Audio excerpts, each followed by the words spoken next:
There we go. There we go. What's up, guys? What What's up, up? boys? You notice anything different about me? You look like you might be in Colorado. Yeah, I That's was gonna it. say the That's it. sun is up. I That's it. Yeah, it's Yep. I mountain might see time. the In fact, Silver Rockies behind you. I got a mountain right behind me, as a matter of I fact. I thought was wondering if that's what I was seeing out the window there. Yeah. It's a pretty secluded little place up near Cripple Creek, kind of between Cripple Creek and some other towns. Up Not on Cripple Creek, not too far shoots from in Colorado the. Springs. That's what when he said he was going to Cripple Creek, Clayton, I kept thinking about that song by the band, right? The Wasn't he band, saying yeah, that? hell Yeah. yeah. Yeah. When he told me he was going, I thought of that song "Up on Cripple Creek" by the Yep. band, and there's a mandolin ditty. It's just called. It might be "Going Down Cripple Creek," but it's one of the first mandolin songs I learned. Yeah. Uh, so I'm batching it, you might say. Like I'm here by myself. And I had this idea. The plan was when I got into town, I was going to hit the grocery store Uh-huh. and buy some groceries, and just do all my meals here and everything. Well, I've first thing I did when I got here is I went to the dispensary. Okay, so I went to the dispensary and Good call. I got some supplies, and then I went to the grocery store. And I came home and I realized I've been to the dispensary twice, and and all I've got is Dr. Pepper, Hostess donuts, and granola bars. That tracks. I've been I've been here now for over 24 hours. I got here last night. Two dispensaries, one grocery store, a bag of donuts, and some granola bars. Yeah. So I guess you'd say I'm doing okay. Hashtag winning is I remember Justin. I remember one time Regina went out of town or something. This was I don't know, probably 15 years ago, and I was on my own for a couple days, and I packed my lunch to take to work. And when I unpacked my lunch, I realized that what I had packed was like three slices of leftover pizza, a bag of Doritos, and a bag of M&Ms. And it was That's a like good lunch. I didn't have a problem with it, but I did feel there was some awareness of I might not survive, like just if I was left to my own devices for very long. Clayton, the other day I went golfing and I ended up puking in the fairway because Huh. I hadn't really taken care of myself. But what I did have to eat that day, I mean, did you have the flu? no, I just don't. I was dehydrated and it was actually surprisingly hot. Like it was like That's usually soup. a pretty big warning sign from your body. Except I made a cheese sandwich on a hot dog bun with some Doritos, Okay. Okay. and that was the only thing I'd eaten all day. Probably 24 hours because I don't know if I had dinner the night before. Yeah. But yeah, I sent my brother a picture of the sandwich and I was like, I feel like I've got the basic skills to make it. And just an observation. Anytime you use a hot dog bun for something besides a hot dog, that's a poverty meal, son. Yeah. I remember there were times when we were kids, we had to make peanut butter and jellies on a hot dog bun. And it doesn't taste any different, but it sure feels I'm weird, man. I love a hot dog bun and cheese sandwich. Yeah. My like midnight or 1 o'clock move, I'll take a hot dog bun and a piece of sharp cheddar in there. Yeah. Maybe lunch meat, maybe not, and just a dollop of mayo right down the center. Yeah. That with a little half glass of milk. That'll get you. Golly. That'll get you done. Can we just need to mention this? It probably goes without saying, but if you're not sharp cheddar, get the fuck out of my face. Yeah. Well, you're wasting my fucking time. If you're not For sharp real. cheddar, you're not cheddar. You're Yeah. Mild, You're American mild. cheese. All No, right, and thank you. we all know it. Right. Get out of here. Yeah. I Sharpie feed them. only. I feed American cheese to my dogs with their medicine. I'm a Yeah. cheddar guy My dogs Yeah. won't all take day it. long. Your bougie ass dogs want to take American cheese. They want No, Gruyere. do you have anything with a little more age on it? This is I'm kind not of dull. I'm not crazy about the mouthfeel of this craft single. Yeah. So, but I there's, walked in on a conversation. I mean, oh yeah, we Yeah. could go back to it even with the band, but I walked in on a weird conversation where you weren't exactly bad mouthing the Beatles, but No, no, uh, I would never. I Uh, would. yeah, Justin, I feel like you're getting pretty darn close. And I picked up enough of your conversation. I don't think they're You picked up enough to know that you don't like what I'm saying.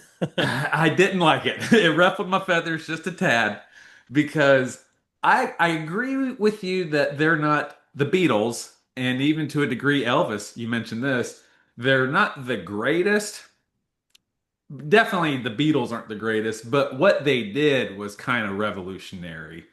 It yeah, seemed like looking back.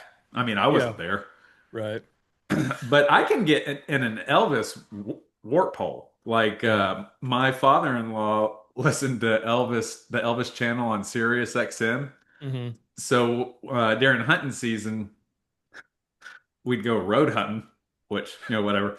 But so for like from 4 o'clock in the morning till all day long, I'm listening to the Elvis Sirius XM and getting out of the truck and legally harvesting deer where it is. But yeah, How old you were can you? put that in Elvis time warp.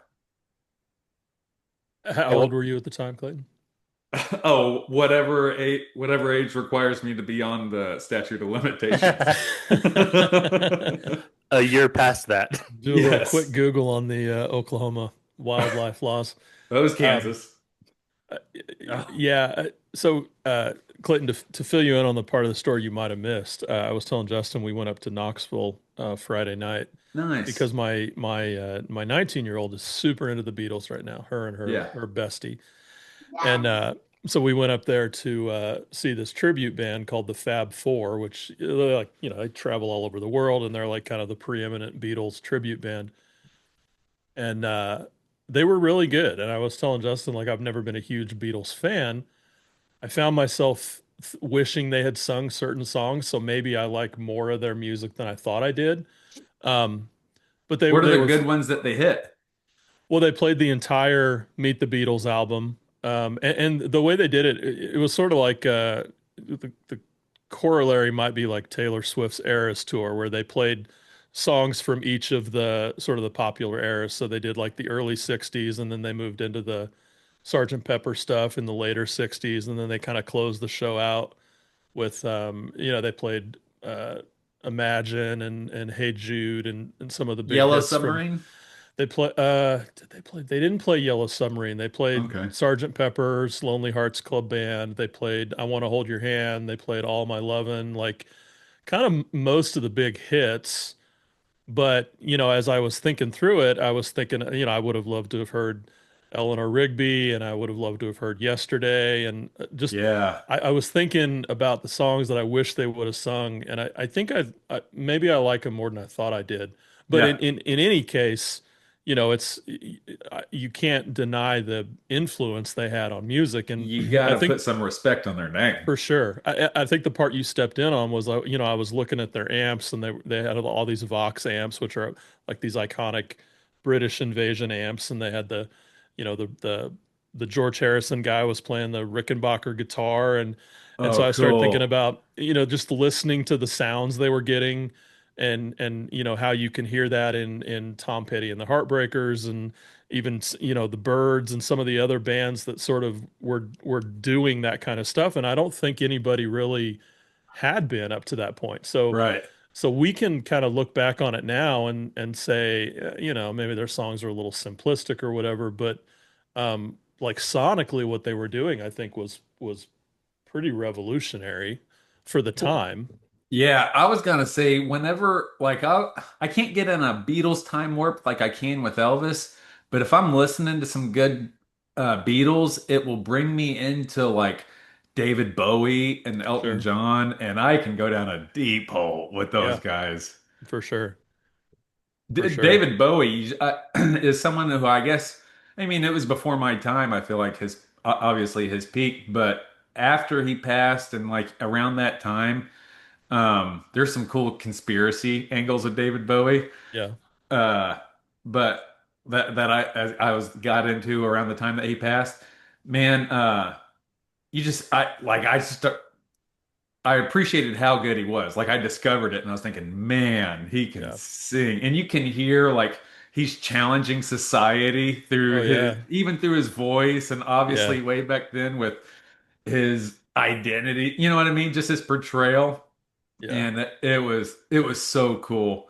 There's the first time I heard about the conspiracy angle on him was that there was of course they say he was a student or not a student but like a fan of Aleister Crowley. You Hmm. know, so they say he was satanic or whatever, but they said he was one of the first ones to put lyrics backwards on like his records, like you could play Oh his wow. albums backwards. I Yeah. don't know how true that is, but that was one of the conspiracy things that I heard about him Yeah. around Well, that what time. did they say? Do you remember?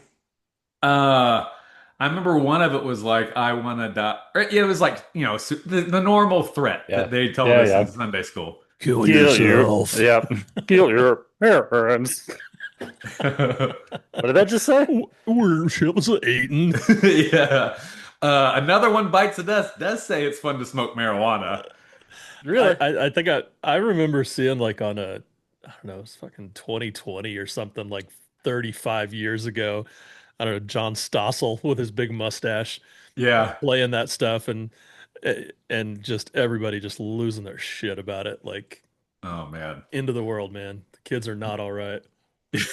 That's why it feels so good now to like listen to Black Sabbath and all the Right? shit that they told us not to listen to. Yeah, for sure. Isn't it weird though to think that the Beatles were at some point the Beatles were the equivalent of Black Sabbath?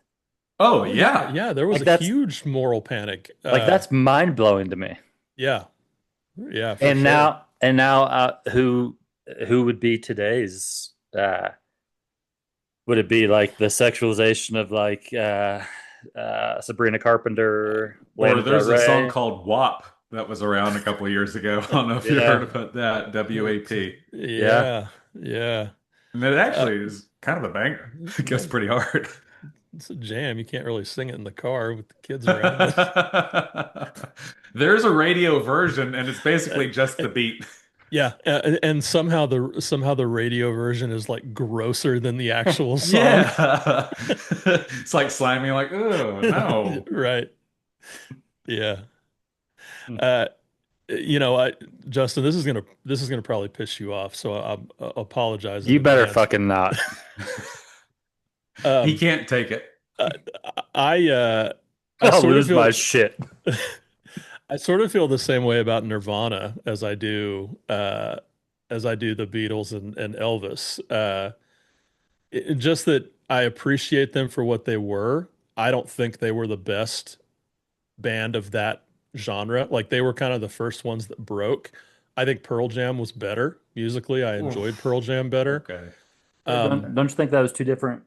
They were lumped together, but I think that was two different genres. You don't think it's all grunge? I mean, Oh, well, they definitely don't sing the same.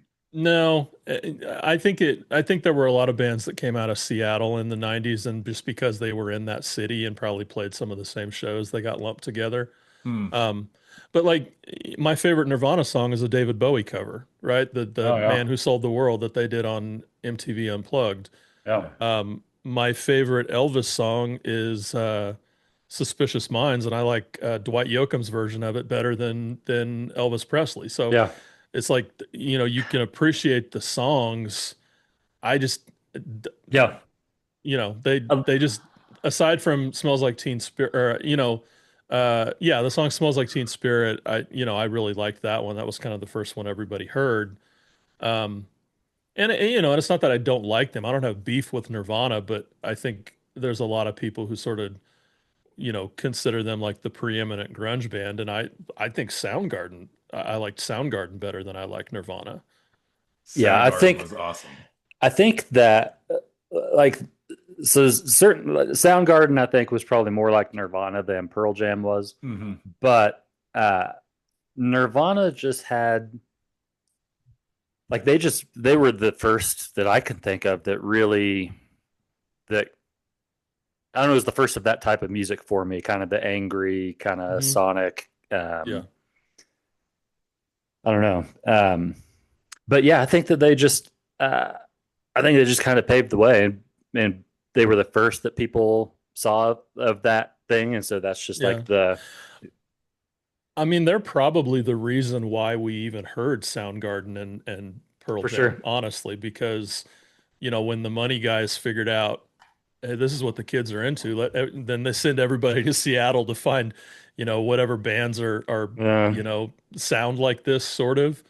And that may not be fair because, Pearl Jam and Soundgarden were both excellent bands, so they might have broken through on their own, but they certainly, I think, benefited from the time and place that they happened to sort of be, you know, yeah. kind of hitting their stride musically. Isn't it Man, weird though, or have you noticed that like when I think of '80s music, Hmm. you think of like maybe disco or even maybe David Bowie. I think he was big in the '80s, wasn't yeah. he? Yeah, Like, yeah. Early 80s. I I didn't realize how much other music was going on that you just don't hear about. Like Yeah. Bad Religion's first album, I think was I'm gonna feel real stupid if I'm wrong, but I think it was like '82. Like Yeah. it That was a sounds about long right. time ago. Yeah. Uh, and you just wouldn't think about that type of music in the early '80s because I would think of disco, And Yeah. so when I say Nirvana was the first, no, there were like tons of bands before them, Sure. but they were the first that I heard of in Wichita, Kansas. Yeah. And there were lots of bands that inspired Nirvana and influenced their sound. When you sort of like start pulling at that thread and you kind of go back and you see who they listen to and you find those similarities. But yeah, I mean, I think, you know, you could argue that probably, the some of the best punk music was being made in the late 70s, Well, I was gonna early to ask, early to mid 80s. But when did that wasn't going to be on the radio. And right? and we were Yeah. never going to hear that in gym class at Rose Hill Elementary School, right? So we think of the 80s as um, kind of the cheesy pop stuff. And then later, the hair metal and stuff, and as we started to get older and become more aware of those things. But there were entire genres of new wave music and lots of really cool stuff happening that you don't necessarily think of when you think of the 80s. Mm-hmm. Clayton, I what was were you gonna saying? ask when did because you guys know more about this specific band and kind of this genre than I. When did the Misfits come out? Because I know Metallica's first album I want to say was 81. I know they formed in San Francisco, I think in 81. And they like paid tribute to the Misfits. Like Yeah, they had early Misfit tattoos and stuff. Um, I would guess like late 70s, but But um, man, when you hear them, they like I came to it late in the game. They sound like it could be from the 90s almost. yeah, Wikipedia says Misfits, the original Misfits were from 77 to 83, and then Okay. then then they sort of had a resurgence in the mid 90s. Um, Hmm. but yeah, so Metallica would have been, they would have been young teens probably listening to that early Misfit stuff, and Well, yeah, when they started touring, there was videos of them stealing beer because they were too young to buy it. yeah, I was yeah, So, listening to some old school Metallica the other day, and I was thinking about you, Clayton. yeah. yeah, Yeah, it was back when they were it was hit the lights. What album was that on? Ooh, kill them uh, all. Kill 'Em All or Ride the Lightning. Um, let's just let's Hit see the what the lights. internet says. Kill 'Em All. You're right, Clayton. Kill 'Em All. And what year was that? Let's see. Hit the lights.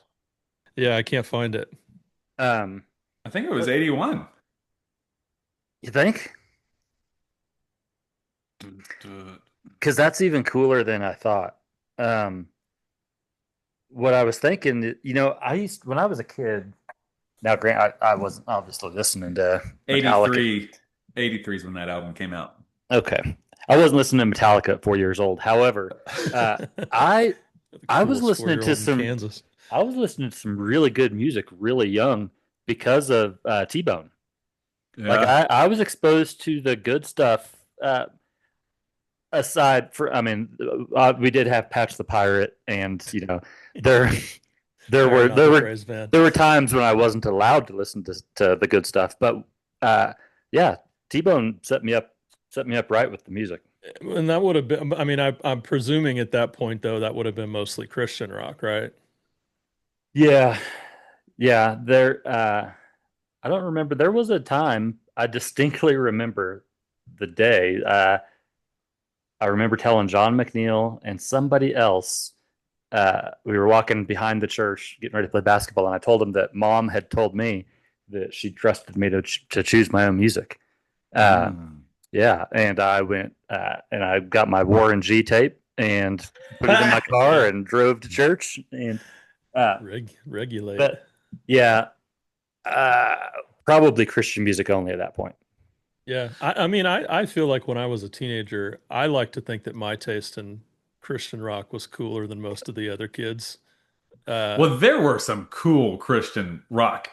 bands. Dude, there were Yeah. there were some legit like you didn't have to know who Rat or Cinderella was if you knew who White Cross was. Right. Like Cross was better than Cinderella. Yeah. Like Uh, like our versions were really good. Yeah. Yeah. Uh, Justin, you remember Rick Elias, right? The singer Rick Elias. He performed with a band called The Confessions. He was really good friends with Mike Stan from the Altar Boys. Mhm. They produced each other's albums. But when Rick Elias died a few years ago, I wrote a kind of an essay about it, and I always thought it was interesting that, like you would always see this thing if you went to the Christian bookstore, they would be like, "Hey, does your kid like Metallica? Well, check out Barren Cross," right? Yeah. So they Yeah. always show you these Christian Does your kid like alternatives. Satan? How about Bloodgood?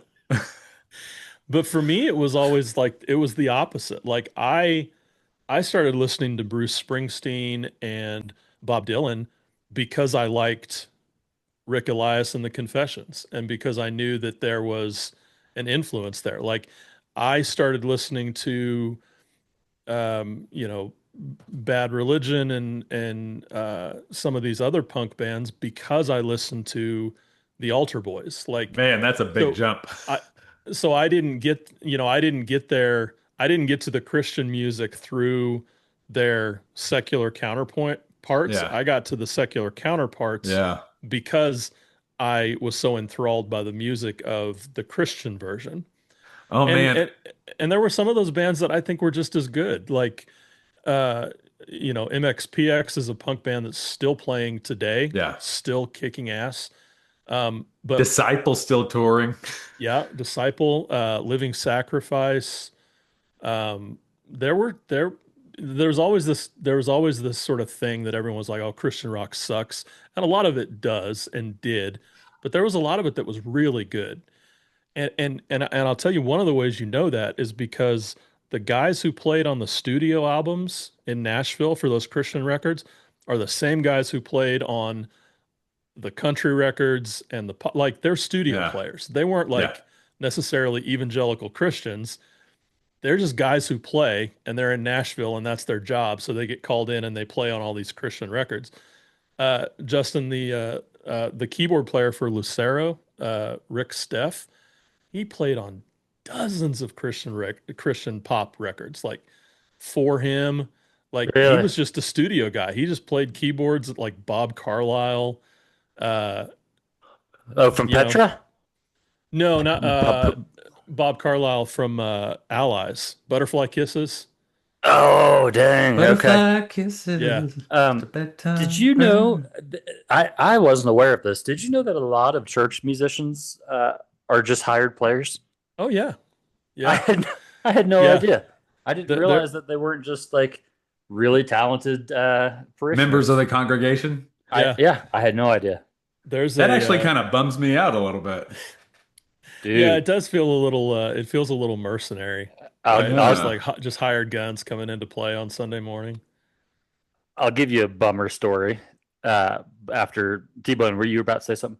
Well, I was just going to say there was a band here in Atlanta. I don't they're not active anymore, but they were called the Howling Tongues, and I saw them at a free festival one time, and kind of started following them, and somehow I got connected with their bass player. I don't know how, but somehow he friended me on Facebook and Instagram, and so we've chatted back and forth over the years, and they opened for Bon Jovi probably 7 or 8 years ago when Bon Jovi played at the time it was Phillips Arena, and he and the drummer for that band play every Sunday at some big mega church somewhere. I don't know if they go there or if they just play every Sunday, Hmm. but yeah, that was I thought that was interesting that they're just rock and rollers, just wherever the money's Uh, at.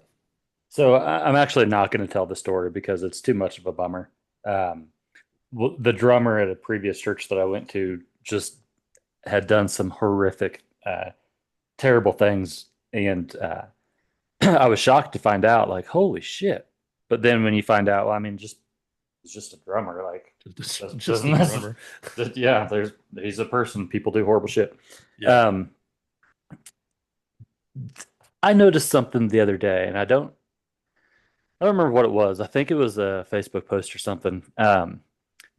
But it's uh, I don't know if Christianity is the only religion that does it, but it's funny to me how we like if somebody, for example, um, plays drums for a band and then they also play drums for church, how Christians tend to like latch on to that person, whether it's a an athlete or a musician or a Hmm. actor or a whatever, like any level of celebrity, if they show any level of Christianity, it's like, yep, that he's one of us. Yep. He's ours. He's ours.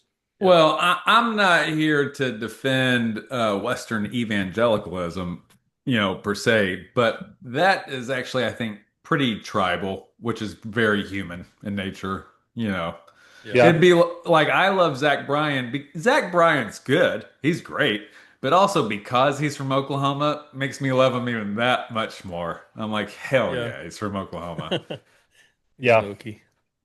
It might just be because of the it might just be because of the environment that I was raised in, but I see it more as like a I just see it more kind of sinister, almost like tricky, like we used to get that magazine. It's called, I think it was called Sports Forum or something, and it was Sports Spectrum. And I'm sure it was a great magazine. I got nothing against it, but they would interview these, or they would feature these athletes that had some sort of a religious story, and it just seemed like it was like we use it to for evangelism more. Like I get the whole thing of, hey, he's one of ours, and like the tribalism, but it seems like they just get used so often for evangelical purposes, or like for street cred. Maybe that's it. Like Yeah, Yeah, I well, the think that's church right. needs some better publicity every we now and do. then. They're probably seeking it out where they can Yeah. get it. Well, I mean, Yeah. you remember, you guys remember, 'cause it was only a couple of years ago before Kanye West really went off the rails when he was in his hardcore Yeah, he was one of Christian ours. phase. Oh He, yeah. like, they adopted him quick Yep. Hmm. and unadopted him almost as quickly, I think, because that phase didn't last very long.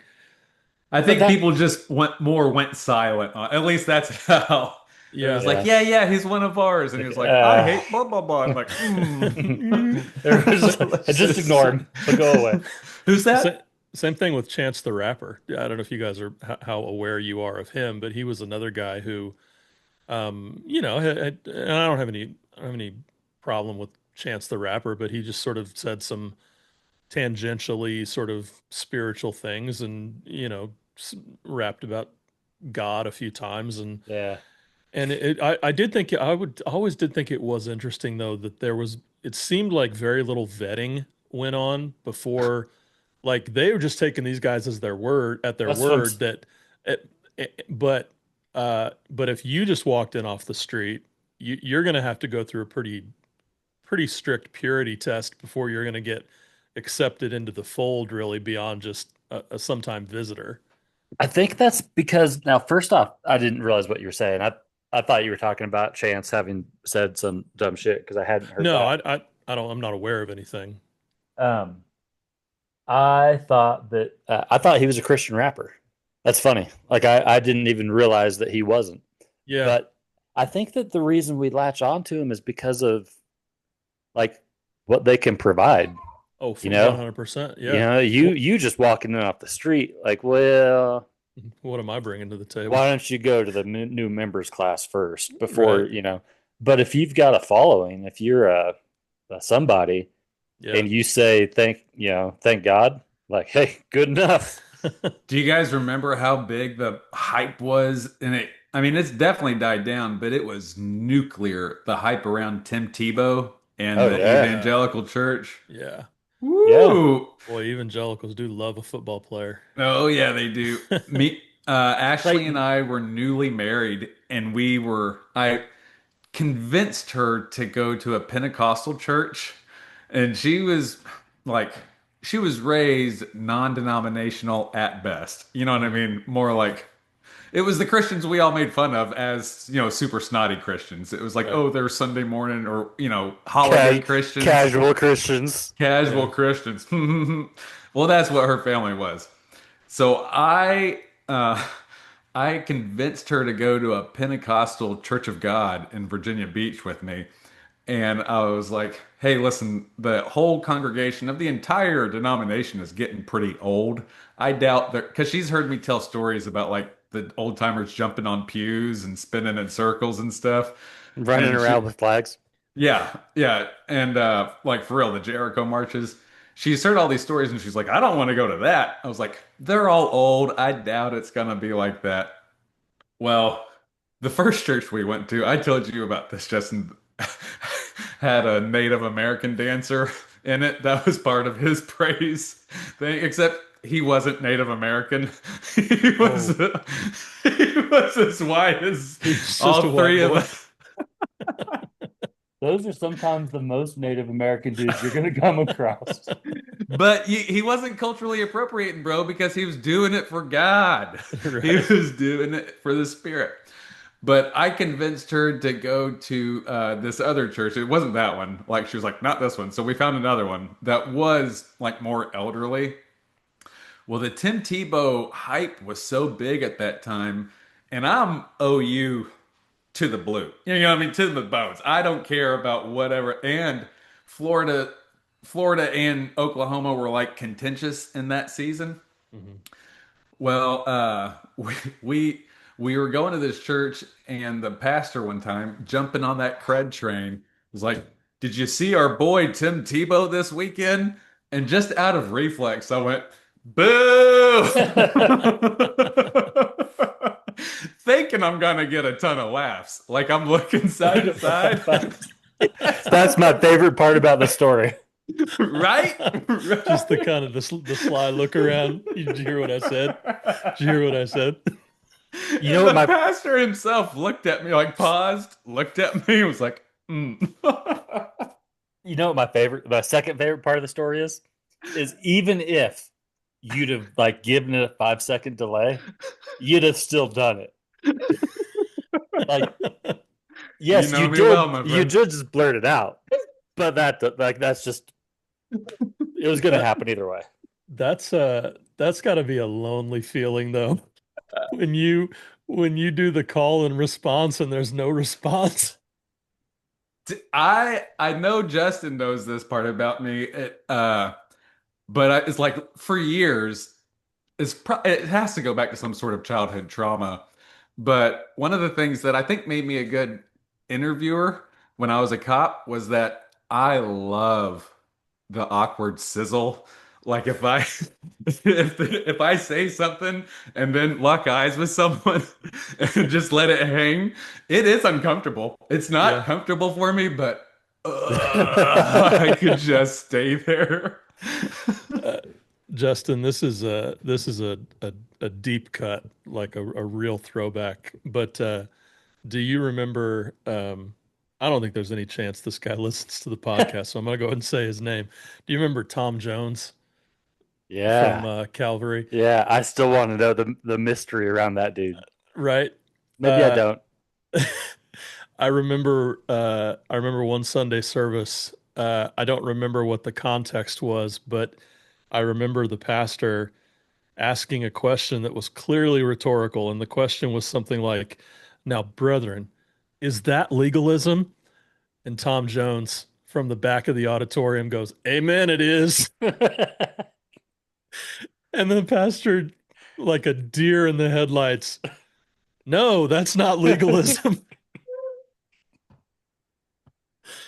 Yeah. Oh I man, mean, it sucks. It sucks when you don't have the background, like you don't have the training to know yeah, he when couldn't to say interpret that. what. Yeah. He thought the question wanted an answer, and the answer was implicit, and the answer was no.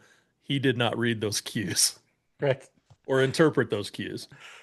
I mean, who What really wants to get out there and are you telling me you want to sin, brother? Yeah. Hell yeah, I do. Okay, was there a lot of like feedback from the congregation Yes. in your church during We the were sermon? we were a Well, very big uh Yeah. amen, yeah. preach. Preach. Yep. Yeah.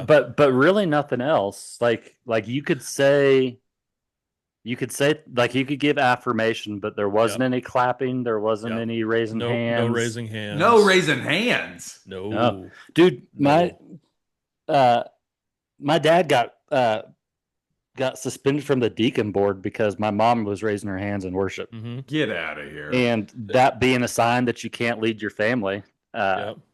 he was he was given a break from leadership. There was a kid in our youth group who was just the sweetest guy. You remember Jason Thomas, Yeah, I Justin? see him every now and again. Just the sweetest guy, right? Super nice to everybody. He was like one of the guys who was cool, but he was cool with everybody. Like he would talk to, like he didn't care. He didn't care if Yep. you were poor, if you were like sort of on the margins socially within whatever the social structure was there. He was nice to everybody. And people used to people used to really like they looked at him with a ton of suspicion because he had an earring Mm-hmm. and It was a lightning bolt. yeah, it was. I remember that. And he was very open in his worship. He would raise his hands even when nobody else was doing it, which I always thought was wild. Like and even like that was so drilled into me that even in the years after I left that church and we were going to churches where everybody was raising their hands, I could never bring myself to do it. I can't do I, it. I couldn't like, You and too. if I ever did, if I ever tried to like, whatever, like it was Scratch your this shoulder. just right, praise the Lord. Well, But let me do a Pentecostal litmus test, like a temperature check on you guys. We'll see how, like, I'm gonna go from very cold to warm. yeah, You let me know if this was permissible in your church or not. No. this is going to be easy. Um, well, so I know that there were some congregations like growing up in the Christian world that I wasn't part of, but there were some that didn't allow like electric guitars in their church. Did your church allow electric guitars? So I so I can I have one I have exactly one memory of somebody playing an electric guitar in our church, and this was Justin. You still would have been real young. Yeah, Um, because I don't remember this. there was a family in our church who had three boys. Chris Dye, remember Clayton Dye, Chris Dye. Yep. Yep. Well, Chris played the electric guitar, or he was learning. I mean, looking back on it, I think what he did was before the service, he sat up at the front and he played like Amazing Grace or something. Oh. And, it was just like, it was real basic, but it seemed kind of scandalous to me that he was playing an electric guitar.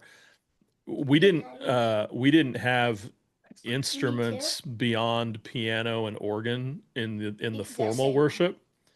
Um, the sometimes if people were going to sing, they would use tracks, but it was real strict about what was allowed. Like Hmm. nothing with any sort of a beat, like no drums, no percussion. Um, and there were, I think, in later years there was like some orchestral type stuff, and like there I were might I some. might have missed it. Your church didn't allow drums? No, No, dude. no, we What got a the tam heck? we got a tambourine shortly before I left, Oh my and goodness. that was in the mid 2000s. yeah.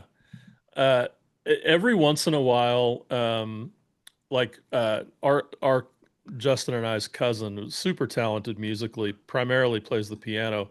But then she would like she had some. I think she did like a bell choir, and there were some musical things that she did that she would incorporate some percussion in. But it was like xylophone or This is so foreign to me. This is so like some sort wild. of like a mallet on wood blocks or something. But it had to be. It was very prescriptive about because our church subscribed to the if you play the wrong kind of beat, you're gonna kill your house plants. Well, Like see, that was the type of evidence they presented was that see, plants who were exposed to classical music thrived and plants that were exposed to rock music withered and died. Yeah, I don't makes know if sense. Clayton. I'm not sure if he knows that sex is on the 2/4 beat, and that Oh, that's the same beat as rock and roll. yeah. Uh, That was that's key information. that's the beat of sex. One, Yeah. two, three, four. One, two. But what what Yeah, never start looking really for cameras around here. what never really made sense to me is why couldn't you just do like one, two, three, Yeah, four? it kind of depends on Like when you start counting, doesn't it? that's kind of what I always thought. Right? And like I remember I stumped my camp counselor with this one time when uh they were talking about rock music at lunch or at the midday service. It was about rock music, and they were talking about how it's the beat of sex and therefore it's inappropriate. And How I how old are the kids in this camp that they're telling this to? 12 junior high to to senior high, yeah, Okay. 12 to 18, I reckon. and I You don't guys want remember. to know what beat to fuck to? Well, Sorry, sorry. I asked him. I was like, so I mean, what about once I get married? Then can I listen to it? And I think his answer was something like, well, do you want to give God your best? Like let's just make the right decision here, buddy. Um, but yeah, Clayton, I just wonder if you know that drums are used for sex and it shouldn't No. be used in the church. And also in primarily in pagan worship Yeah. in Okay. the jungles. in the Do you know who, jungles of Africa. do you know who lives in the jungles, brother? Oh, whoa. Do you know who doesn't live in the jungles? I'm not going to answer either of these questions. So I was on a mission trip one time. I we had rules that were kind of we had echoes of similar whatever. We were nothing like you, but there was echoes of similar theology No one with was. music was. But I was on a mission trip one time in Trinidad and Tobago. The same mission trip when I heard about the small people vampires that I told you about last time, JW. But I was listening to DMX's debut X Gonna Give It To You album and like on a CD player on loop. On your Discman? Yeah, my Yes, man. Discman. Did you have it in your Jinko pocket? No, no, no. This is Trinidad, the Caribbean. I was probably Uh, like for effect. There's warning signs everywhere looking back on this, but like for effect, I would wear intentionally short shorts just because I know for a couple reasons. A, because the group we were going with knew that I was a black belt in Taekwondo because I was a karate nerd. But also I had the this was when I was a teenager. I had the smoking hottest girlfriend around. And in East Tennessee, it was extra big deal because she was black. She was black as midnight, my girl. And I had a lot of not racist people in my church tell me how pretty hard around the lines of how God doesn't want us mixing. They never Un- came right out and said it. Right. Unequally yoked. Yeah. Unequally yoked, I heard a lot. I Yeah. heard Yeah. a lot about unequally yoked. So I would wear intentionally short shorts around like my ilk, my crowd, my friends, because like, go ahead, call me gay. I can beat you up and I have the hottest girl around. And she's black. Ooh. Yeah. And so but I was listening to that DMX CD on repeat, and one of the Trinidadians, the church kids, came up to me and was like, just so you know, that's the same music that they played to conquer demons. I was like, they play X Gonna Give It to You to conquer demons? But his answer was yes. He was like, yes, that's the same music they play to conjure demons. Yeah. Turns I've out heard that before. turns out demons have pretty good taste in music. Yeah, they fucking do. Okay, so you guys, you don't raise hands. You don't have any real instruments. You had okay. So during praise and worship, We did you didn't really call it praise and worship Yeah, back we then? didn't No. call it we Call- didn't call it praise and worship. That's for Pentecostals. Okay, okay. And yeah, What did you call it? charismatics. Singing. Yeah, just hymns. This Praising is the the Lord time through of hymns. praising the Lord through hymns, through song. That's so nuts. Song Okay, service. That's what it was called. It was the song service. it Yeah. was the song service. Yeah. Okay, so back in the 80s, and the Pentecostal church changed a lot, or the Church of God denomination changed a lot from the 80s to the 90s to the 2000s. But in the 80s and maybe early 90s, were there ever any women in clothing other than a dress or a skirt? Like, were women allowed to wear pants at any time? Never. Culottes. Well, yeah. I What? mean, But maybe like on Wednesday service, but not Sunday service. well, I think uh, when you say allowed to, I don't know that they would have been asked to leave, Mm. but what likely would have happened would have been, some older woman of the faith would pull them aside and counsel them as to why they're not giving their best to the Lord. That's pretty Pentecostal too. That's pretty Church of God. Yeah. That's called an eye trap. When a Mm. woman wears something around her cleavage or uh, ankles or butt, yeah, that's an eye Man, trap. Yeah. I'm I'm kind of conflicted now because I almost don't want to offend, but it shouldn't be offensive because it was so weird back then. Um, there were pastors and pastor wives that I had heard of that were very criticized, like in the congregation, and especially like during summer camp when all the churches would get together. You'd hear oftentimes about like so and so pastor, his wife is wears very scantily, she's very scantily clad and very temptatious or whatever. She's trying to be sinful, and it's like, oh, don't go to that church, blah blah blah. And they would specifically name the preachers' wives. Yikes. And Well, in retrospect, the only thing, looking back on it, the only thing was that they were attractive. They were being punished for being young, attractive women. Like they didn't dress Yeah. any different than anyone else. we didn't have mixed swimming though, and that's part of where they might have went wrong. Yeah. Hmm. Yeah. So when we would go to church camp, um, so the camp that we went to in our later years didn't have a pool, but it did have a lake. But I don't think, Justin, I don't did you weren't allowed to just go swim in the lake at the Wilds, right? They had like water day where they would play like some games around the lake. Hmm. But the camp that we went to when we were younger did have a swimming pool, but you had boys swim time and girls swim time. Mhm. And I think even when the girls were swimming, even when there were no boys there, I think they made them wear t-shirts over their over their swimsuits, just in case somebody walked by Well, and I think it was so caught they a wouldn't glimpse from tempt 50 each yards other. away. It Right. must have been. Yeah, it was Okay, wild. so okay, so the dress changed, but like in the 90s and especially in the early 2000s, that was relaxed, you think? Yeah, to a degree. I mean, I think, and Justin was at the church longer than I was, just because I kind of aged out and like got married and stuff.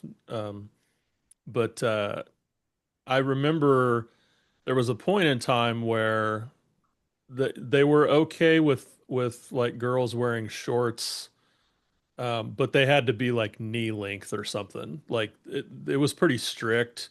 And I think it did get to the point where they kind of stopped worrying too much about like ladies wearing pants and stuff in church. Yeah. Just because I just think they probably realized that they were fighting a losing battle just because of the Well, culture at that point. yeah, in the like in 2000, yeah, in the early 2000s, 2003, 2004, well, I guess around 2007 when I made a comeback because I stopped going to church when I joined the Navy in '03. Besides like periodically poking my head in. Um, when I got married, we went back, and at that point, ladies were wearing jeans to church. Like, and Mm. I was like, Lord, come like, quickly. yeah, like, woo, they sure did drop the standards around here, didn't they? Well, I was gone. It's getting a little worldly around here. I don't think Um, if you went today, if you went to church yesterday, I'll bet they're still in the morning service. I'll bet there wasn't a woman in pants. I'll bet they were all in dresses. today. Probably not a regular attender anyway, right? Maybe somebody who was visiting who didn't know um, Yeah. the standards. But yeah, it wouldn't surprise me. I mean, I'm sure that by and large the men still wear jackets and ties and the ladies wear dresses. Huh. During singing service, would people I kind of caught on that there was no hand raising.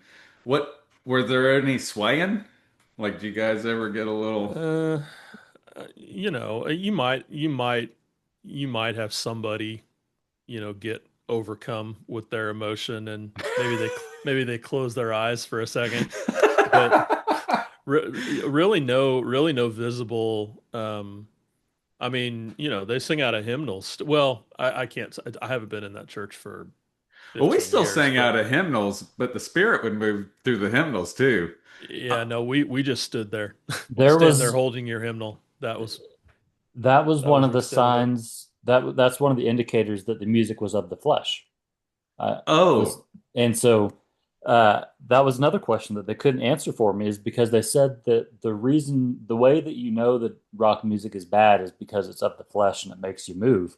uh-huh. But I would see whenever they did a special number of music, we had the elder, it was the pastor and the song leader and maybe a deacon or somebody would be up front on these pews facing the Yes, the crowd, congregation. Yeah. and you could see them tapping their feet. Yeah. And so I thought to myself, well, clearly this is of the flesh because it's making them tap their foot. Uh, and I never got an explanation for that. But yeah, swaying, dancing, all that that's fleshly. Man, I imagine like someone from your church's head might explode at one of at one of the services we had. Because especially back then, like in the 80s and the 90s, they used to really let it loose. They used to let Yeah. that spirit move. Like now, Well, I think in the age of cell phones, they've toned it down a little bit. yeah.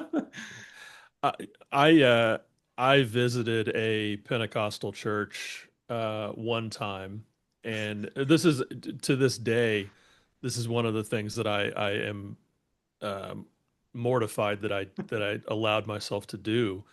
But my wife and her cousin's husband, um, his sister had invited us to come to their church, and they went to the Vineyard, which is big charismatic church, and And so we went on a Sunday morning, and shit was wild, dude. Like people were jumping around, and there were somebody was like running a lap around the church, and they Did were they speaking in identify as tongues. Pentecost? Oh, they were speaking in tongues? Yeah, there was some of that going Okay, on, good. and Vineyard was a we unique branch.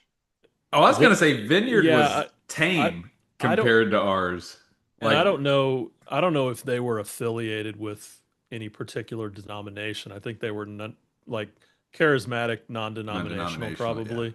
Um, but we were there for about 15 minutes, and like just kind of collectively freaked the fuck out, and we left. And you walked out? We walked out, yeah. Um, because it felt so alien, and I had spent my entire life being taught that that what they were doing was not right. Probably demonic, That I mean, honestly, for real. Yeah. in my 21-year-old homeschooled Christian brain, that's how it felt. It was scary. I didn't understand it.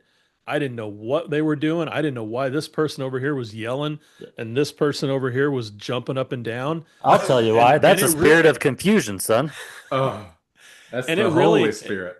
and the worst part is it really hurt our friends' feelings. Like they were really upset about it. I would have been. And I feel terrible about it to this day whenever I think about it. I don't think I knew any better at the time. I just felt And like, now I wouldn't have, but my pretentious Christian mind back then would have been very yeah, offended. yeah, yeah. I felt terrible about that. Yeah, I used to drag friends from my middle school. Luckily, I grew up in a pretty poor part of Oklahoma City, a very culturally diverse part of Oklahoma City. Actually, it wasn't that diverse. There was really just two big groups. But yeah, I used to drag my urban friends to church that hadn't either have been to a church just like mine, except different, or had not been to church anything like mine. And usually it was hadn't been to a church anything like mine, and they'd come one time and then never come again. Like tell their moms about it, and their moms were like, "No, you going over to your church?" Right. Yeah, it was wild. Like, especially from the 80s and my memories from back then, people Yeah. standing on the pews and jumping off and waving their hands, and like old Yeah. women were doing this, and old men yanking people up out of wheelchairs, whether they are healed or not, would just like stand them up on their feet, and they'd be like, "Yeah," and then they'd slowly sit them back down, like, "Oh, don't do that." That's a leap of faith right there. You're just gonna pull someone out of the wheelchair and then leave it up to God. Yeah, dude. Yeah, dude. And all the tongues, all the tongues, all the time. We would it was a very common thing to get a message in tongues during, I mean, at all points. There was no time was off limits. You could get Mhm. one during, if there was a message in tongues that came during praise and worship, the Mm. band stopped, the preacher would turn around, and everyone would listen, because Justin, well, I was talking, if there was a message, there could be a message in tongues come at any moment during the service. It happened very frequently during praise and worship because that's when the Spirit was really moving. But it could come in the middle. It could interrupt the pastor. And when that came, the band would stop. Everyone would turn and look at that person like you had to, because one thing that was very important, it wasn't necessary, but it was like it kind of, everyone would do a collective whew, as if there was an interpretation afterwards.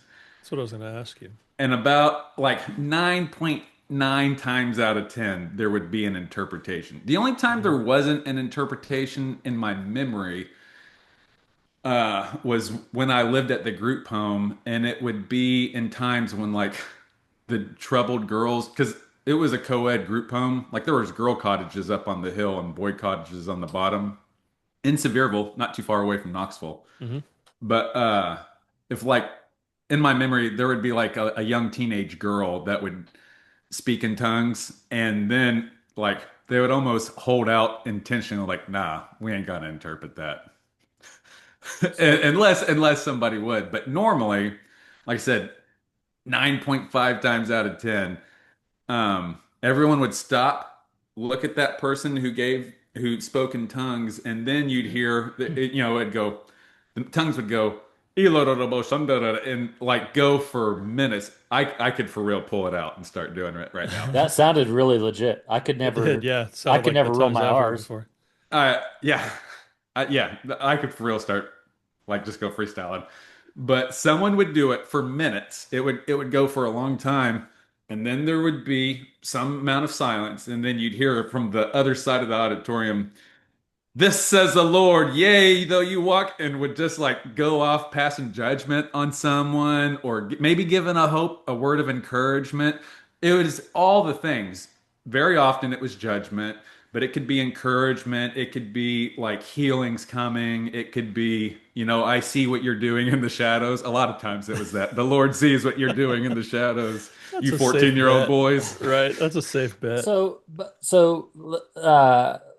let's say that you start speaking in tongues, and then Uh-huh. I'm like, "Hey, T-Bone, the Lord said," Got a message but from God for you, boy. yeah, but so you don't like, do you just have to agree with it and say, "Oh, I didn't think that's what God was saying," Because but that's not what I said. like, you Oh know what I'm saying? no, you heard the voice of the Lord. You Well, heard the voice, the Holy Spirit possessed that person. but That was the theology. it's So somebody else given the, is it? No, it's the Holy Spirit gave on the day of Pentecost. He did both things. The fire came over people's heads. Some Mhm. people were speaking in unknown tongues, and then other people recognized it as their native tongue that it was impossible for these other people to hear, or it was the heavenly language that the Holy Spirit would reveal to someone instantaneously. Right. Both times it was not Justin giving the interpretation and it was not Clayton giving the message in tongues. Yeah. You were hearing from so God, homie. so the message would come. Let's say, Clayton, you're getting the message from God, right? So Yeah. you give you're speaking the heavenly He language. yeah. Yeah. So you do that. Somebody else in the congregation says, "All right, I got this." Uh-huh. They interpret it. Justin, I think where you were going, and correct me if I'm wrong, was there did the person who was the let's call them the amplifier, right? They were the Uh-huh. person that the Spirit was speaking through. Did they have any knowledge of what that message was, or were they dependent on the interpretation? It depends. Sometimes, so in that instance, I would say no. In Hmm. that instance, if it was a message in tongues, like if it's a message for the congregation in tongues, the person who's speaking in tongues does not know what he or she's saying. Hmm. Very often, it's a woman also. Um, that's for the interpreter, but there's a different kind of speaking in tongues, which is murmurs and like moan and groans of the spirit. That would be the same exact thing, but that was just between you and God, or that was Hmm. usually you down at the altar. Every day, every service, there would also be an altar call, and most of the congregation would go down there, and it turned into a spin fest. I mean, it was a dance off.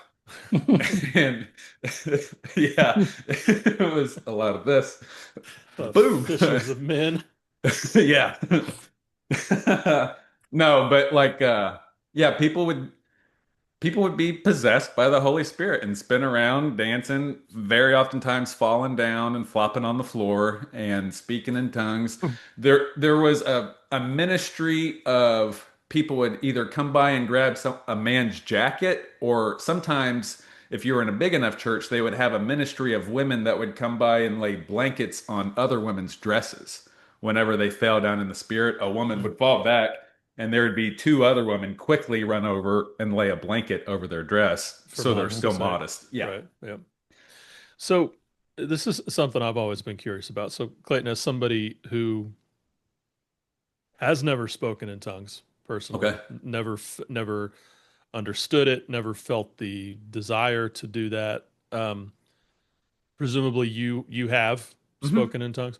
So what were you like? What was that like for you? Like, did did did you did you have any sense of what you were saying, or Well, was it just just something that came because, over you and you just started vocalizing? well, it happened. Well, I don't know. I was gonna say it kind of happened late for me. I would say, especially around this time, and even kind of now, like I don't totally dismiss it. I don't Mhm. 100% dismiss it now either. But whatever. There's a lot there. I would say that I did 100% seek it earnestly because Mhm. all these men and people that I looked up to were doing it. I was like, man, Mhm. I want that. Yeah. And I don't want it to be fake. I was 100% sure that I had seen fake plenty of Mhm. times. Mhm. Like I'd seen fake and I don't want that, but I seen these people that I respected do their version of it and I was like, I want that. Mhm. And because there was so much hype around it, they're like it's like magical powers. I heard people who were filled with the Holy Spirit or baptized in the Spirit, we would call it, literally talk about laying hands on a broken down car and speaking in tongues and the car coming back, firing right up, Yeah. laying hands on like the copy machine at work. Yeah. Literally, we had demon possessions. That was another thing. That wasn't super common, but like in a person's lifetime growing up in that church, they had seen it a handful of times. Mhm. Um, and the same thing, the only way to get rid of them was immediately start reading scripture, rebuking it in the name of Jesus, laying hands on and speaking in tongues, homie. And Mhm. we had a whole like emergency kit to get the anointing oil. People would hold it, him or her down. We Yeah. we had a thing. Uh my Taekwondo teacher was a house parent at the group home I lived at. He never diddled me. That one didn't. But he was one of the guys that spoke in tongues and I really respected and emulated. He passed away a couple years ago, tragically, on a motorcycle accident. But man, he locked me in his office and was like, "Hey, you're not going to come out of here till you're speaking in tongues, homie." Mhm. So like I was almost got like myself into a trance just praying and starting to moan and groan until eventually it started. And what I say, like the things that I can like spit out on command is what I started spitting out that night. Mhm. And he gave me an interpretation that night, and it happened to be of my favorite Psalms 91 was the chapter that he said the Lord revealed to me. Mhm. And so like that in my prayer language, I can kind of and like I almost recognize the vowels and the consonant, and the pattern of it. Mhm. And it's been tested many times. Like language experts say that there's no language pattern to it, and Yeah. this or that. Which sure that can make sense, but like I almost know what I'm saying whenever I do it now. To offend all the Pentecostals, I do still speak in tongues, but now like I'll do it meditating, almost like I'm channeling Ram Dass, because Mhm. I feel like Ram Dass would have dug speaking in tongues. Right. Um, but as like a prayer language, yeah, like when I don't know what to do, when I don't know what to say, that kind of thing. But Are there most like what are the consonants and vowels? Because it sounds like there's a lot of like I can pick things out. Sham it Shamalamahama. yeah, I honestly don't want to. Oh, no, that's But it sounds almost it feels like Middle Eastern. It feels like a Mhm. Middle Eastern, like almost Sanskrit. Like I said, I can accept even scientifically that there's no language pattern to it because in our defense was like, yeah, it doesn't check that makes sense because it's a heavenly language. Your yeah. human mind wouldn't understand it anyway. Your Yeah. stupid science wouldn't get it. It's it's an angelic language.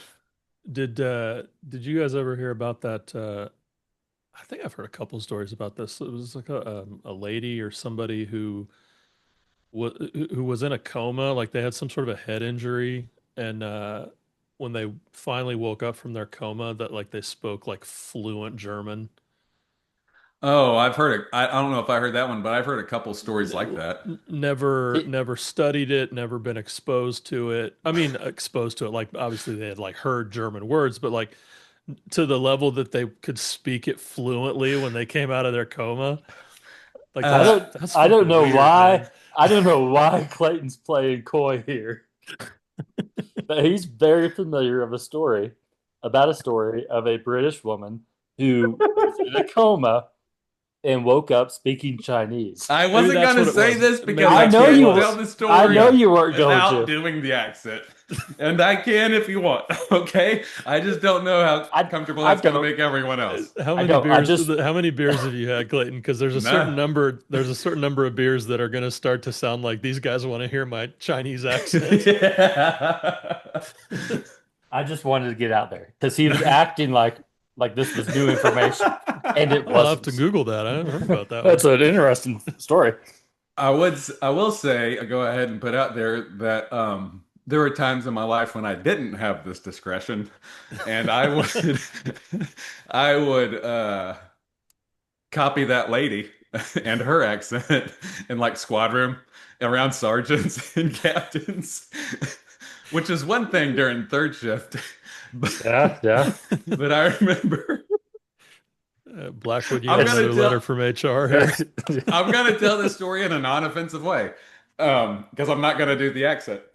But um, I was in the squad room at the end of third shift, so at first shift when the captain and the lieutenants were in there, and earlier that night I had pulled over some people that I thought were drunk because they were like banging the sides of the lane and were like not even touching their brakes, rolling through stop signs, like seemed like driving into oncoming traffic. I'm like, oh, I got a point 22 here. Like I'm about to take this dude to jail. Well, I'm telling this story at the end of third shift at the big, so running into first shift, the captains are there, and I say, turns out they weren't drunk at all. They were Asian. and um, and someone in the shop had said, you got to start running them plates. Like you got to start checking them plates before you pull them over, because that's a big, like, don't even waste your time. You run the plate, you see who it's Yeah, registered to. yeah. Don't even do that. Well, I began to elaborate in my Asian accent, and J Dub was there and was like, Ixnay on the Inese che. which of course made me laugh harder, even more Oh, than do it it louder. I don't think the captain heard you. The- There, there was a time when I seriously thought like I was going to take Margaret to a psychologist because she couldn't stop speaking with a British accent. Dude, it was infuriating, but she couldn't stop. I It was remember this. dude, it was so freaking weird. How old was she? Mm, Probably This was tw- 4 or 5 years ago. yeah, so she's 18 now, so 12, 13, 14. 13? Yeah. Yeah. Yeah. Yeah. And she was doing it on All the time. purpose and Hello, just governor. Like, top of odd. the morning to It's you. it's a bit odd, isn't it? Isn't it, That's Dad? what and I'd be like, Margaret, stop. Okay. Oh, it'd be nice if I could, right? Jolly out, wish I could, but I can't. Got a chipper on. So yeah, I'm not sure why you brought it up, but I've seen something about that, and I don't really know what to make of it. Like, Yeah, I mean, I brought it up because we were talking about language speaking in tongues. speaking in tongues, and how there's no like linguistic pattern to it. But I just always thought that was interesting that you know, just this person who had no reason to speak Chinese, had no training in it, somehow something happened in their brain, either some neural pathway was unlocked, but even then it's like how do you speak a language that you don't know? Well, I don't know how to make that jump to languages that, well, as far as like head injury head languages, because I know perfectly well how you speak in unknown tongues. But um, I don't know how the head injury causes other languages, but it's pretty documented. And I bet you guys might even know someone who's had a head injury of some sort and then became like way more reckless, became like their personality changed. Like some people become super mean or they get depressed.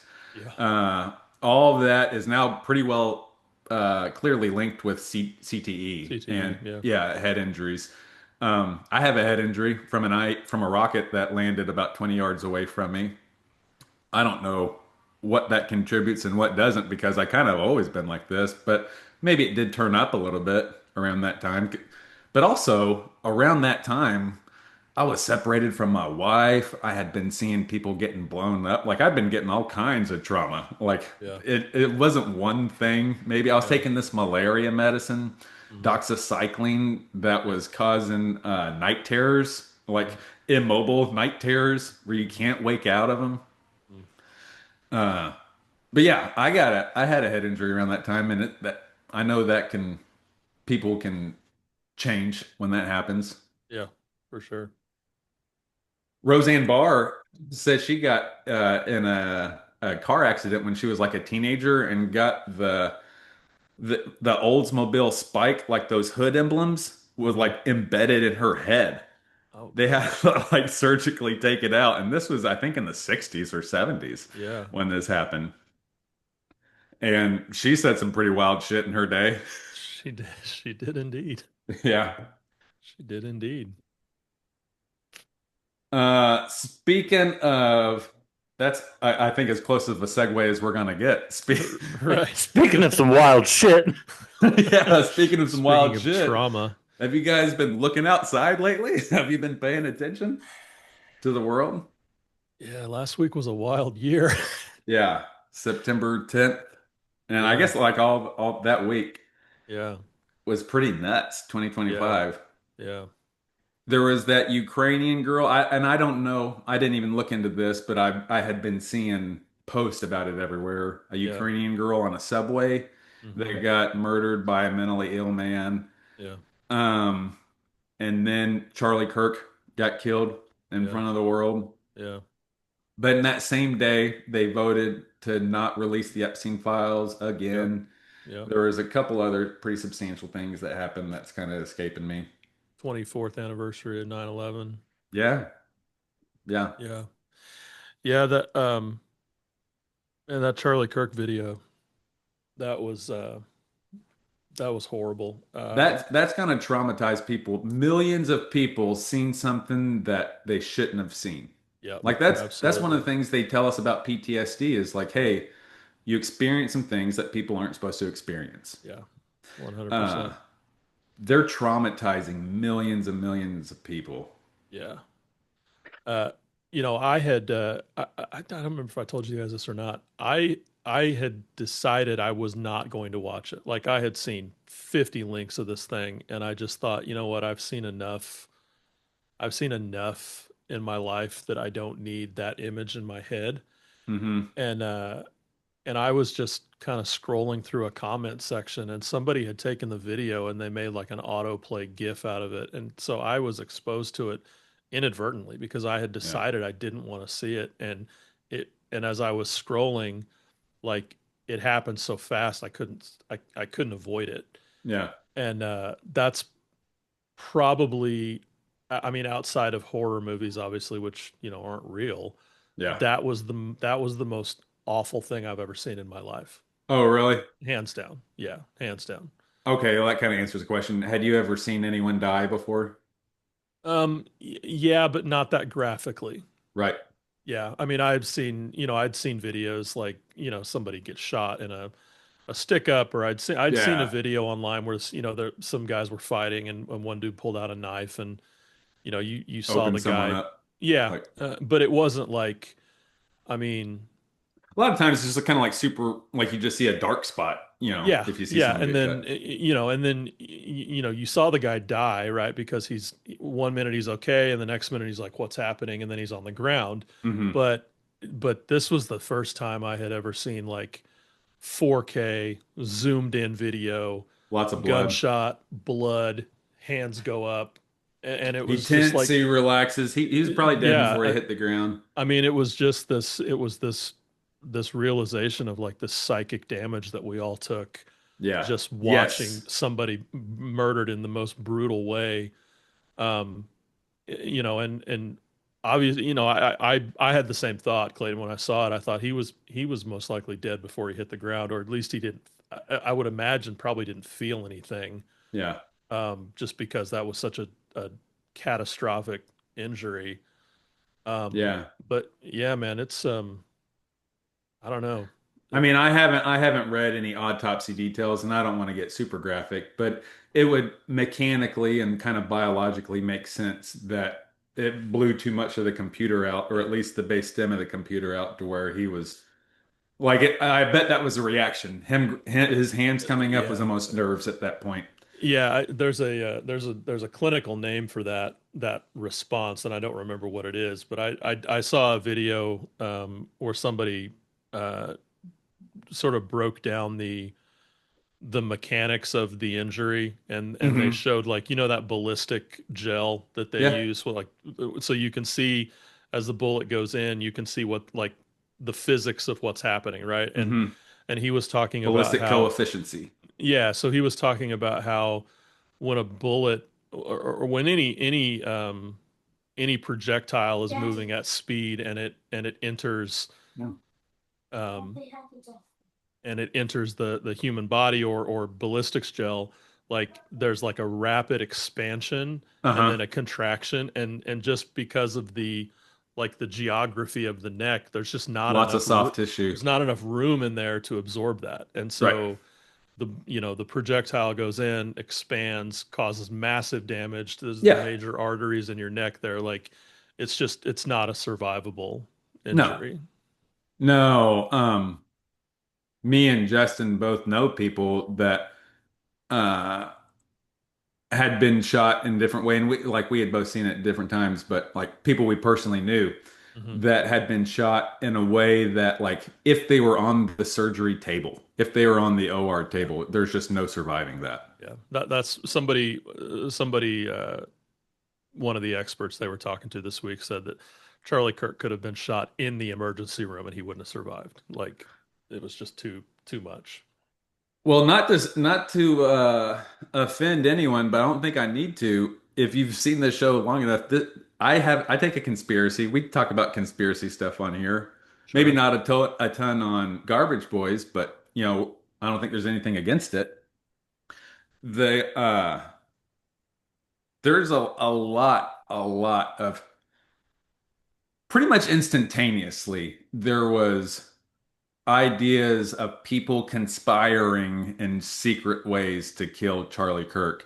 Yep. And obviously, I mean, one guy, if you believe the mainstream story, and I'll get to it, I see some problems with the mainstream story, but maybe it's big, maybe it's little, maybe it's just me, maybe I'm seeing something that's not there. Uh, if you buy the mainstream story, like, it wouldn't be that far of a stretch to assume that he conspired with someone.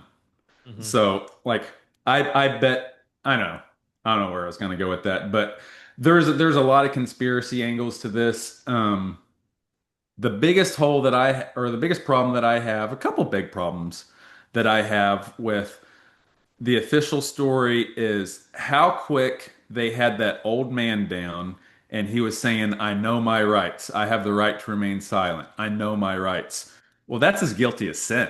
If you hear someone like, and they say you can't use that in court or whatever, but if you ask any cop, as soon as someone says, "I don't want to talk anymore," like, oh, you just hit something that they don't want to talk about. You know what Hmm. I mean? That they're nervous or whatever. So this man's dead. You got an old man on his knees who looks like he's been roughed up by the police a little bit, like tackled or whatever. And he's saying, I can remain silent. I know my rights. I don't have to talk. I can remain silent." Oh, that's the dude. Like, Hmm. that's the dude. Well, then, very, like, I don't know, less than an hour later, you hear, "Oh no, that's not the guy. Yeah. There's another guy." And in that same time, there's videos coming out of this shadowy figure on the roof. Hmm. Um, that's not what a pro would do. A pro would not put their silhouette out there. A pro wouldn't be on the top of the roof unless they had no other choice.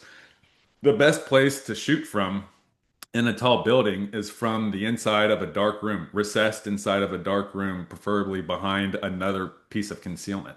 Hmm. That's the ideal place. Suppressed. Like that's how a professional would shoot from the top of a building, not silhouetted on the top of a roof, not to the edge with his barrel hanging over on the top of the roof. So in that time, there's the video coming out that shows this silhouette figure. Like, oh, okay. Well, now you start like there's a different angle on this, and then they don't catch the guy. Then you hear that they did catch him, but it's not him either. They release Hmm. the second person, Yeah. and then there's this what is it overnight and maybe through the next day there's this video comes out. It shows just the guy's face and then like an AI enhanced version of the Hmm. face. Then around the same time that they say they caught that kid, and there's a weird way with how they caught him too. Around the same time they say they caught that kid, there's a video that the FBI releases, and I think Cash Patel even kind of defended releasing this video of him jumping off of a two-story building. Uh, I didn't see him holding a rifle. Hmm. He maybe could have had a backpack, maybe not. He certainly wasn't holding a big 30-06, they say. Uh, and then he goes. Well, that video comes out around the time that they say they caught this kid, and I don't even know his name. Uh, and there's something to not giving those Yeah. people the fame that they want. Right. But they say that they found a 30-06 bolt action rifle in the woods Hmm. with, at first I heard like pro transgender things, Yeah. which you're immediately feeding into something there, right? Right. And they say they found brass on the roof, which had some like something inscribed on it, and then three more unfired casings in the magazine of this 30-06. And I hadn't seen a picture of it with with the end of the barrel showing. Maybe it's out there, but another thing that I'm getting to is the sound from that video is the sound of a suppressed round, is the sound of a round breaking the sound barrier. That's the Mhm. crack that you hear. That's the crack of that round breaking the sound barrier. That's not the pop of a usually like most 30 calibers, like my 308, which is a little bit smaller than a 306 or less powder behind it. Hmm. Sounds like a cannon. Hmm. Mine's not suppressed, and you hear boom like simultaneously while you're hearing that crack. Hmm. Anyone who shoots like a 30 caliber, those things are loud. Hmm. Um, you didn't hear that in that sound. I didn't see a picture of this rifle with a suppressor on it. I don't like that. A 30-06 is a pretty accurate round. I heard some people saying that it's not like a sniper round. It absolutely is. The Carlos Hathcock, the guy who literally wrote the book on Marine Corps sniping, was a Vietnam sniper. His weapon of choice was a Winchester 30-06 bolt Hmm. action rifle. So it's a very accurate round. But tell me how this kid took a shot with this 30-06, jumped off. I guess the story has to be that he took this shot in less than a minute because there's a video of him getting up and running across the building, right? Hmm. So in like less than a minute, he must have taken this gun apart, stuffed it inside of his shirt somehow, and then got up, sprinted across the building, jumped off a two-story building, went to the woods, put it back together, and then wrapped it in a towel for the FBI to conveniently find. Yeah. That doesn't check out for Yeah. me. It That doesn't check out doesn't under really scrutiny. pass the sniff test. Mm-mm. With Um, that gun being so loud, wouldn't the people below him, like, not only would they, they would have immediately been like, boom, right there. because even if they didn't know what was going on up there, because there was probably some delay, figuring out what was going on. Like, even if you hear a 9 millimeter, like that's gonna It, get your attention. You're gonna say, "What Wow. was that?" yeah, Yeah. yeah. But I mean, I don't know what that says. I don't know what that. Well, where were Well, like I like said, it was a suppressed round. What you heard was suppressed. That video does not the sound register is not an unsuppressed weapon, especially not an unsuppressed 30 caliber weapon, which is what a 30-06 is. where was the crowd relative to the building? Like, so they Down said the underneath building. it. so there were people like all the way up against that building, like Hmm. because there's some sort of a grassy like plaza that they were in. And like a bridge kind of thing that's right by it on the bottom of Yeah. it.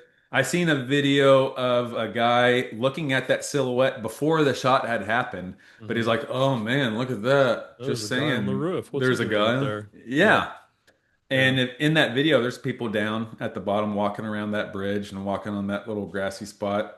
Um, yeah, the official story doesn't make sense to me. And Yeah.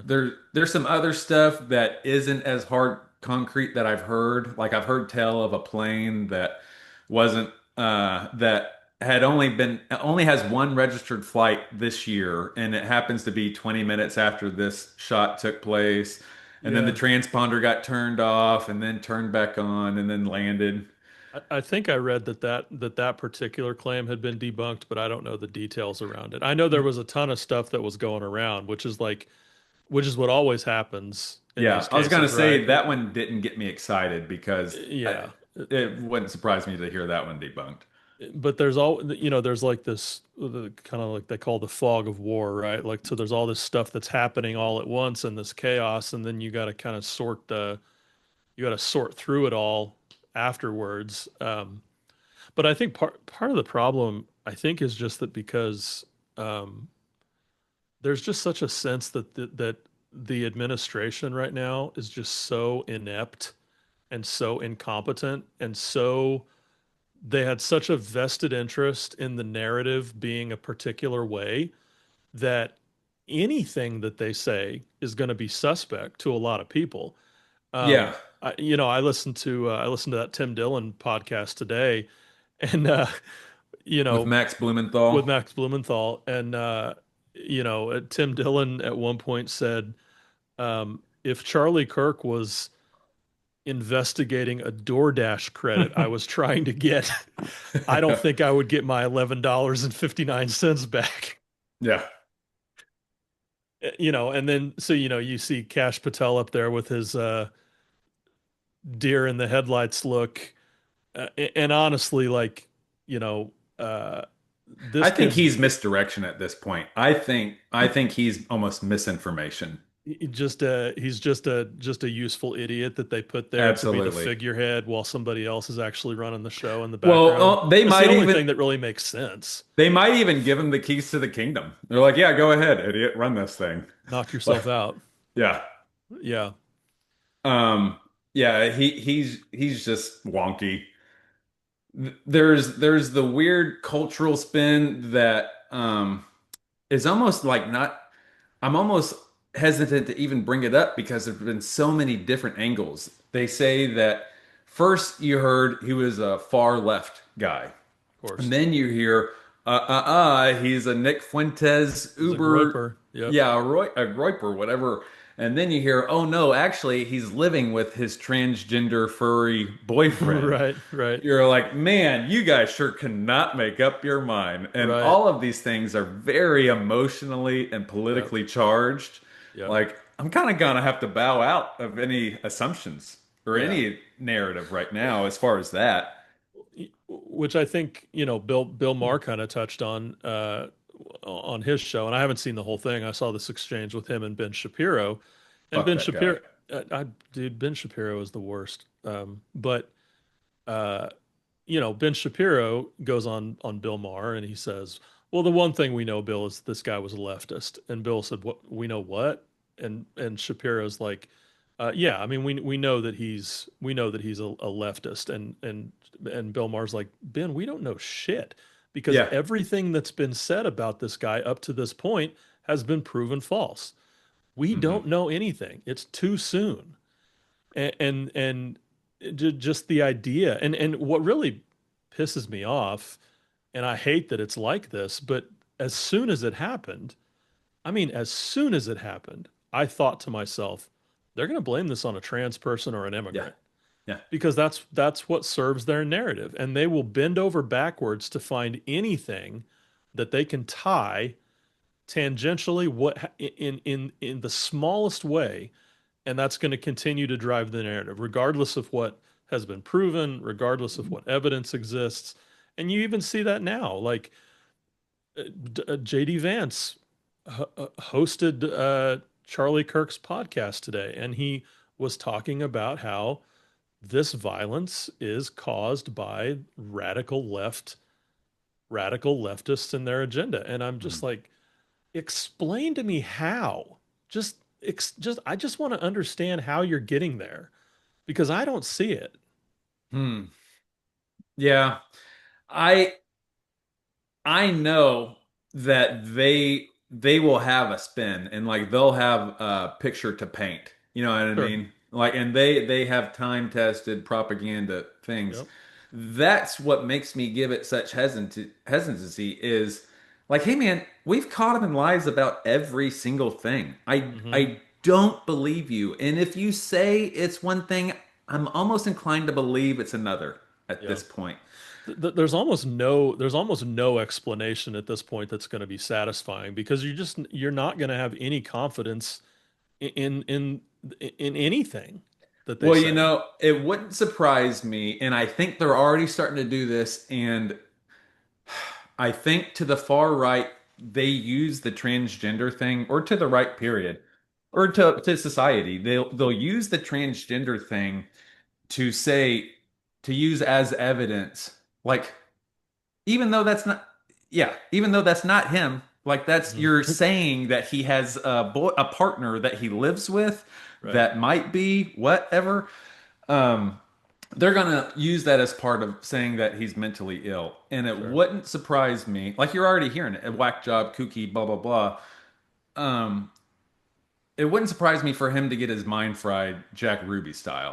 Mm. Like Jack Ruby was a pretty sound player around the Louisiana Mafia and the Italian Mafia and the Jewish Mafia at that time, and what would have been known or what would have been to become the South American cartels. They were all players, and Jack Ruby was involved in that.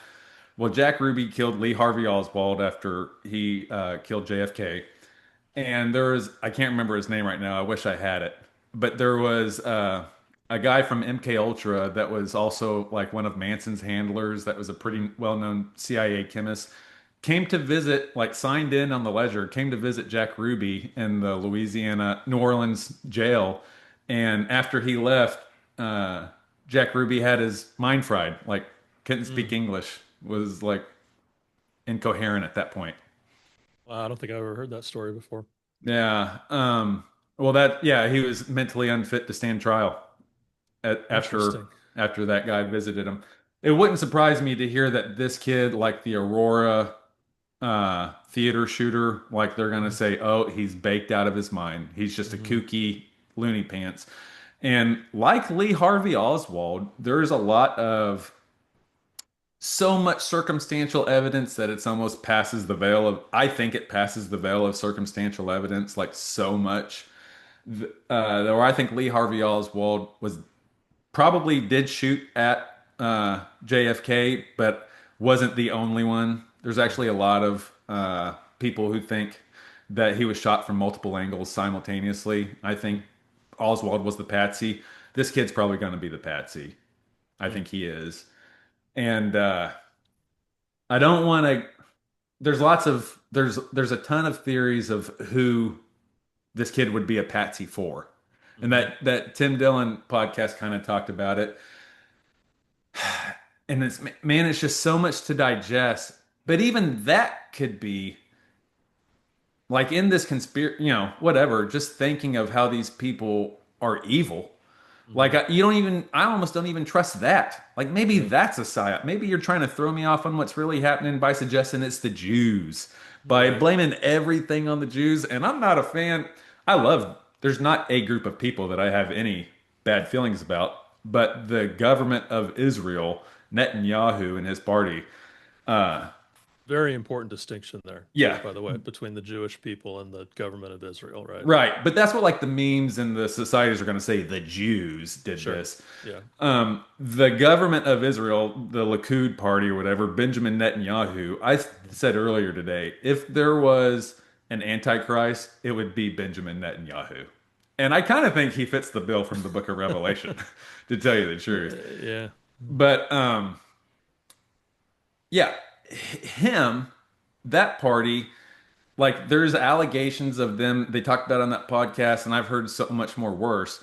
But like of them leaving listening devices in Trump's bathroom and the Secret Service cars. Boris Johnson's bathroom. Yeah, Boris Yeah. Johnson's bathroom. I mean, Benjamin Netanyahu, it seems hell bent on destroying the world, definitely destroying the Middle East, and Hmm. using America to do it. Um, Iraq, Afghanistan, Libya, Tunisia, Syria, Iran, most recently. There's a bunch of nations that we've toppled for Benjamin Netanyahu. He stood in Congress and said weapons of mass destruction for Iraq. He stood in Congress and said weapons of mass destruction for Iran. He always comes here and has us do his bidding. Um, but man, maybe that's another trap. I don't know Yeah. because they obviously lie. When I say obviously lie, like how about this Jeffrey Epstein thing? Like I can't. They're so either Are you you're still s- talking about that guy? yeah. I might as well That talk about bum. either you're so bad. Like there's only two possibilities. Like either you're so inept and so but it's even past. It can't be because they keep on refusing to release the evidence. The day Yeah. Kirk was shot, they voted again to not release the evidence. I don't listen to Adam Carolla really at all these days. I used to quite a bit, and he had a thing he used to say, which was, "You're either stupid or you're lying. Yeah. Which is it, right? And Hmm. neither option is good, but you Yeah. can't. It can't be both ways." Yeah. And it just can't be. Well, Yeah. clearly destroying the evidence is an option, right? Because like Sure. why why are they even still pretending, I wonder? Why not just say, yeah, we looked and it's not there. The It's gone. evidence is probably almost 20 years old by now. Like the stuff from 2006, 2007. Hmm. That it's very conceivable of a myriad of ways that could be destroyed. Yeah. Hmm. So why not just I wonder why they even keep pretending like they're like quit voting on it, quit talking like you're going to, and just tell us that it got destroyed in a fire. Yeah. Well, there was a safe that is has already been said for a few years now. There was a black safe that was supposedly full of DVDs, and they say that got destroyed after either Ghislaine's or like the latest conviction of Jeffrey Epstein. They said that evidence was destroyed. That safe. Gosh, gosh, that Mark sucks. Oh Mark said man, I you could know give this to what? you. Man, Yeah, We me were and J gonna Dub, release that. me and J Dub know about some evidence that's been destroyed. literally just about to hit send, and it got destroyed. Gosh, darn it. I had Well, uh I had 12 pounds of cocaine, or not 12 pounds, Jesus, that was an exaggeration. 4 pounds of That's a cocaine. retirement plan right there, my guy. 4 pounds of cocaine, which was still a lot. Um that I took off of a drug trafficker one time on the highway Yeah, and booked as evidence. And after, like, while this guy was going through while this guy was going through his judicial process, I wanted to use this cocaine as a training aid for our dogs because I'm not a fan. Like, I'm a fan of canine dogs themselves. Like, I yeah, think they're good boys and good sure, girls, but I think it's magic. It's all make believe. I think right, they just live to please their handler. I think it's all bullshit. yeah, Um, I wanted to use this large scale dope, like these pounds, because I was telling our canine handlers, I don't think your dog knows what a lot of dope smells like yeah, because he's never putting his nose on it. right. And I was like, luckily for you, I was able to get some without a dog, so you can use mine. Um, I was like writing the right forms, getting the right permissions, sending the right emails far ahead of time Yeah, before this evidence could have been destroyed and was saying, hey, don't destroy this 4 pounds of cocaine. I want to use it as a training aid for our dogs. And everyone was like, yep, yep, yep, you got it. It's not going to be destroyed. We got it. It's on reserve for you. Well, the day the guy who had it, his name was Jesus, the cartel guy that I took the coke from. yeah, The day Jesus got his sentencing or whatever, like everything was final, I got an email from the detective saying, "Hey, you're good to go. Go get your cocaine." So me, J Dub, uh, Me, J Dub, and a couple other people went over there to the evidence building, and we're like, "Hey, I mean, this guy's been sentenced. We can say his name, right?" Hmm. I Let think well, yeah, Robert. Robert. Hey, Robert, I'm here for my cocaine, and he goes like this. What cocaine? His eyebrows shoot up. He normally has a very hunchback. Can I set the table for you just a little bit more? Please, please. The way this building is you walk in, when you first walk in, it's like a covered porch area, like a stairwell, kind of a real short stairwell. And so when somebody opens that first door, you can hear, like, somebody's coming in, You're like right? stuck. Shoo. Yep. Now on his desk, he's got monitors from the cameras, and so he would have known we made it to the first entry and then the second entry, and then there's a fence. He's behind the fence in an office behind a cubicle. So, like, we're like, we're here. Obviously, we're here because you can't not know we're here. Uh, he's not coming. He's not coming. We press the button, the ring, ring. Finally, he comes out from. No, I think he buzzes us in. Yeah, he buzzes his head. But we go back there, and I mean, he's always gross. Like he was just a gross dude. Slimy, cold, clammy Like hands, he was always hunched over. he was extra sweaty, and Yeah. we commented on that, but we didn't realize. In hindsight, we were like, "Holy shit!" But we commented on, like, he was so weird. Like he was just extra sweaty and gross. He was Proceed. like, he was like, That's "What's up, that's guys? kind We're gonna help you with." Well, you're not too far off. Yeah, I get over there and we're all like, "Hey, we're here for my dope." And he was like, "What of. dope?" And I'm like, "Well, I printed off the email and remember I talked to you about it a month ago. Like, here's the dope, 4 pounds, blah, blah, blah, blah, blah." He was like, "That was destroyed." I was like, By my "Impossible." nose. Yeah. I was like, "That's actually impossible for that to have happened because he got sentenced today or Yeah. yesterday." And I got this email right now. And he was like, "I don't know what happened, but that got destroyed." And I'm like, uh, no. And so like, I am answering him just like I'm answering you now. I'm like, no, that cannot have happened. This, like, It's I just a got, misunderstanding. Clayton's yeah. like, you just don't understand. And so J Deb and the other guy that's with him, like, kind of nonchalantly calm me down, like, don't worry about it, Clayton. It's blah, blah, blah. I'm like, no, this is a big deal. Nobody's got this much dope besides me in a long time, and I want to use it on these dogs. And so they calm me down. I'm like, fine. He was like, "Oh, well, is there anything else I can help you with?" I was like, "Yeah, I got 20 pounds of meth up there at back too. I want that." And he was like, "I don't know about that." I was like, "Well, I know he's been sentenced." I was like, "I can call it the detective right now." I was like, "I'll call it the detective. We can get that 20 pounds of meth." And he was like, "Actually, that's been destroyed too." And I'm like, "Bull fucking shit." I'm going off. And he was like, "Oh," and I think J Dub was like, "Well, let's just go back there and look and see what is there." And we go back there, and even though it had been marked as destroyed, my 20 pounds of meth was still up there on that shelf. Really? I don't Destroyed remember in the system. destroyed in the system, Okay. but still up there on the shelf. I'm like, Yeah. huh.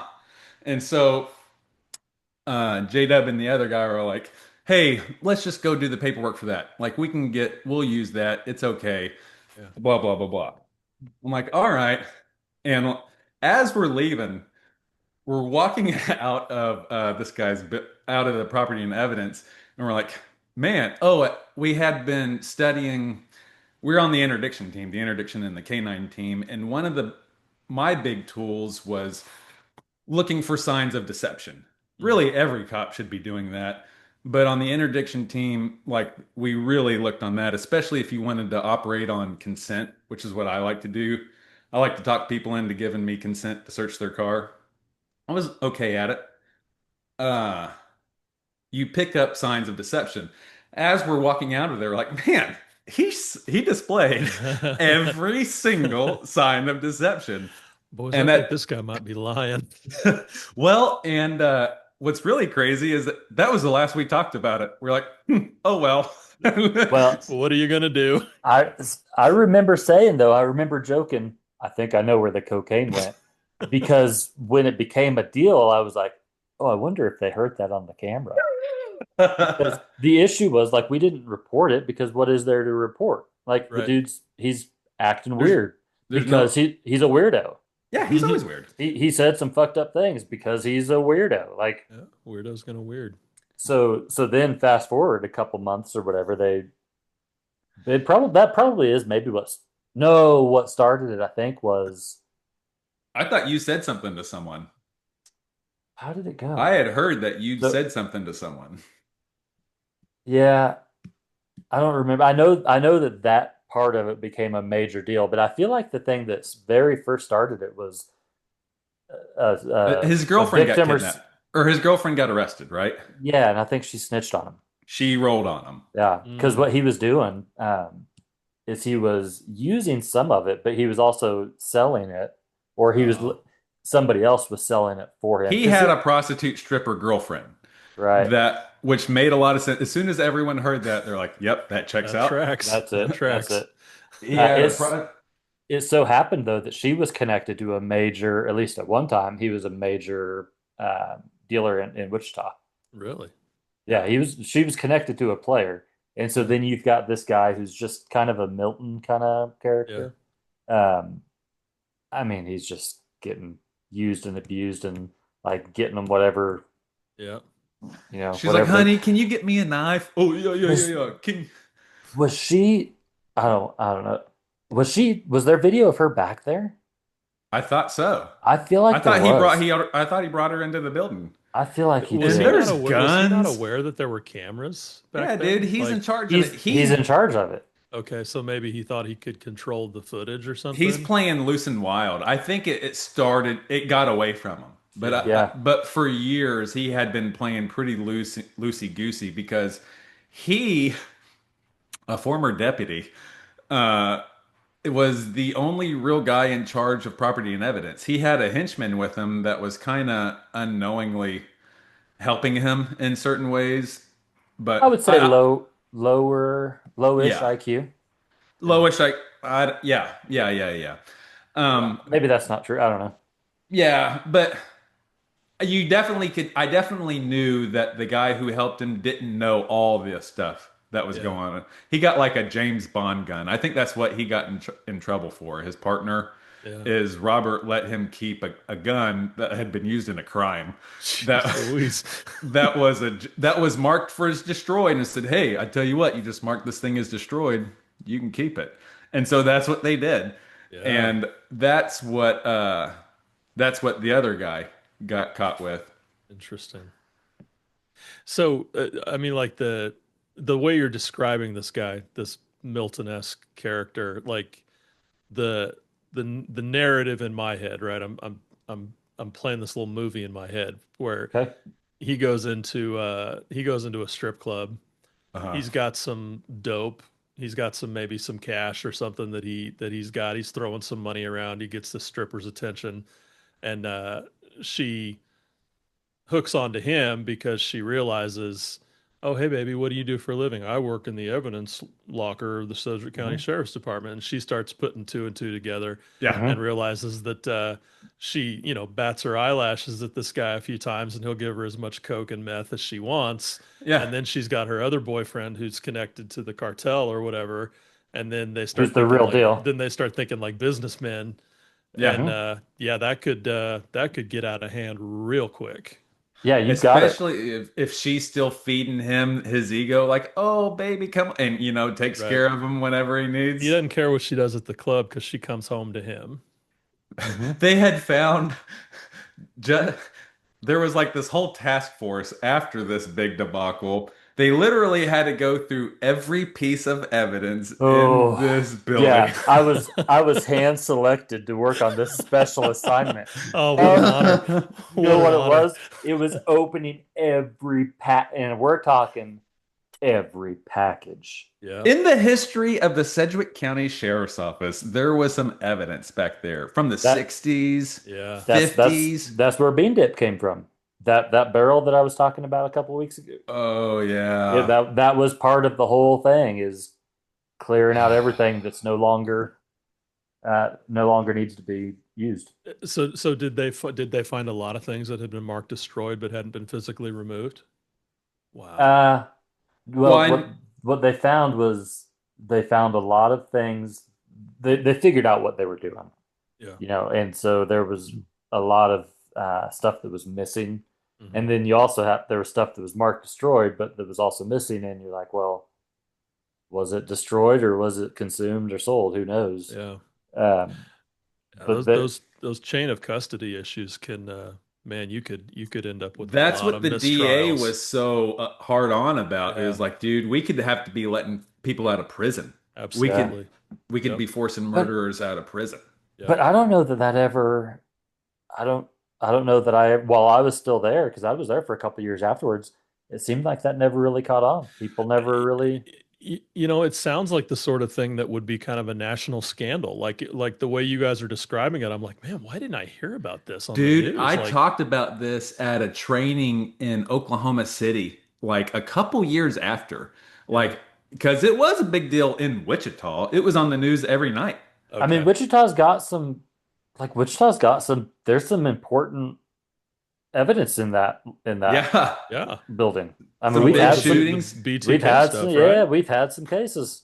Yeah, I was at a training Carr in brothers. Oklahoma City a couple years afterwards, and I told my trainer, who was like a nationally accredited, like he was a social media guy or whatever, but he's also a legit interdiction dude. I was like, hey, did you ever hear about this? And he was like, no. I was like, and I told him that story. I was like, dude, I helped find that by going over and looking for my dope. And he literally said to me, he was from New Jersey. He literally said to me, like, that's unbelievable. Like I could hear you saying, I don't believe I you. don't believe you because I would have heard this story. So I had to go back, and during his next block of instruction, I made it my mission, like, oh, this motherfucker. Yeah, you really didn't. You didn't have to actually. No, you're right. I guess I. That voice that was telling you, that was you. Oh, that's right. Well, I pulled up the article. I'm like, hey, look, boom, check this out, and showed him the cake news thing, and he was like, how did I not hear about this? I'm Yeah. like, I don't know. Honestly, I think um, I think there was some suspicious. It was suspicious to me that it was broke to the media uh, the day that you had the last day before you announced your candidacy for sheriff. Yes, Mm, I mean, everyone talked about that. that's. interesting. I'm not saying it's just interesting. Hmm. Timing Like is interesting. it went, and I think there was some other stuff going on too. That was during some protests. That was during BLM, Black Lives Matter Floyd. protests, Hmm. and I think it was maybe it's the sentencing day. Like there was something else for Yes. the verdict. There was something else major going on, and it was like, man, how interesting. Or was it the cop in Atlanta, I think was going on around the same time too. The cop in Atlanta that had his taser taken. Yeah, Because it he was came, a Jeff came big and day. talked at our squad room about that around that time. Yeah. Yeah. So I Wow. don't know. I mean, there was a lot going on. I'm still surprised how little attention it got, even Yeah, locally. Yeah. that's Um, interesting. but yeah, it was just like he managed to like his supervisors didn't really supervise him, through Yeah. a number of supervisors, and you know, you you take something, hey, that's a cool lamp. I'm going to take that after it's destroyed and nobody notices. And Right. then it's A well guitar, a keyboard, that bicycle shouldn't be thrown away. And then Right. yeah, that keyboard and that money or whatever, that James Bond gun. and Yeah. nobody noticed this whole time. And it's like once you break the seal, like once he's done the first thing, maybe the Yeah, second or third, and he gets away with it, and now there's somebody else who knows, right? Now oh his yeah, girlfriend knows, now her boyfriend knows, they got him. yeah. Because Well, if because man, because if he ever pisses them off now, he's going to jail. yeah. That We was used to say, and man, there's some to it, and maybe it even We used to say we only catch the dumb ones. Like, Yeah, because we saw ways around all of our stuff, sure. all of our detection methods. We're like, Right. man, it's not that hard to get away with some pretty good crimes. And we're like, we must only catch the dumb ones. Yeah. Well, I mean, I've heard FBI guys say that um, almost anybody could rob a bank one time and Yeah. get away with it. Yep. But it's when they think that they got it figured out, or that was easy, I can do it again. Hmm. Because like that pattern recognition kicks in. Yes. But it's Well, like so it's the people who just keep going back to the well.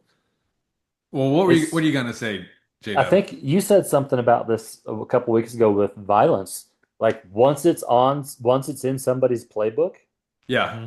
You're like not getting once it out. once Yep. I know that I can rob somebody when I'm short on cash, Hmm. that's always an option. Yep. Yep. Or once I know that, whatever that thing is, Hmm. like once I know that I can get away with stealing some of this dope and then selling it and or using it. Hmm. Well, from what I've seen, and I wasn't a cop as long as Justin, but from what I've seen, it seems like they always tell someone. Yeah. Like Yeah. it's usually them telling someone or pissing someone off that knows, like, It's man, usually if you got, bragging. It's usually yes, bragging. a lot Yep. of bragging. And if you just keep your dang mouth shut, you can get away with some Yeah. things I've heard. Yeah. Well, you can't commit a crime with another person for sure. Like No, Yeah. because when I unless you kill them. you Right. got to. Dead You've men got tell no tales. because when I used to I was pretty good at getting informants. I was pretty good at getting people to talk. Um, I was good at getting confessions. Um, when I say everybody talks. Sometimes it takes a while. Hmm. Sometimes they're assholes, and sometimes they just don't talk because they don't like you.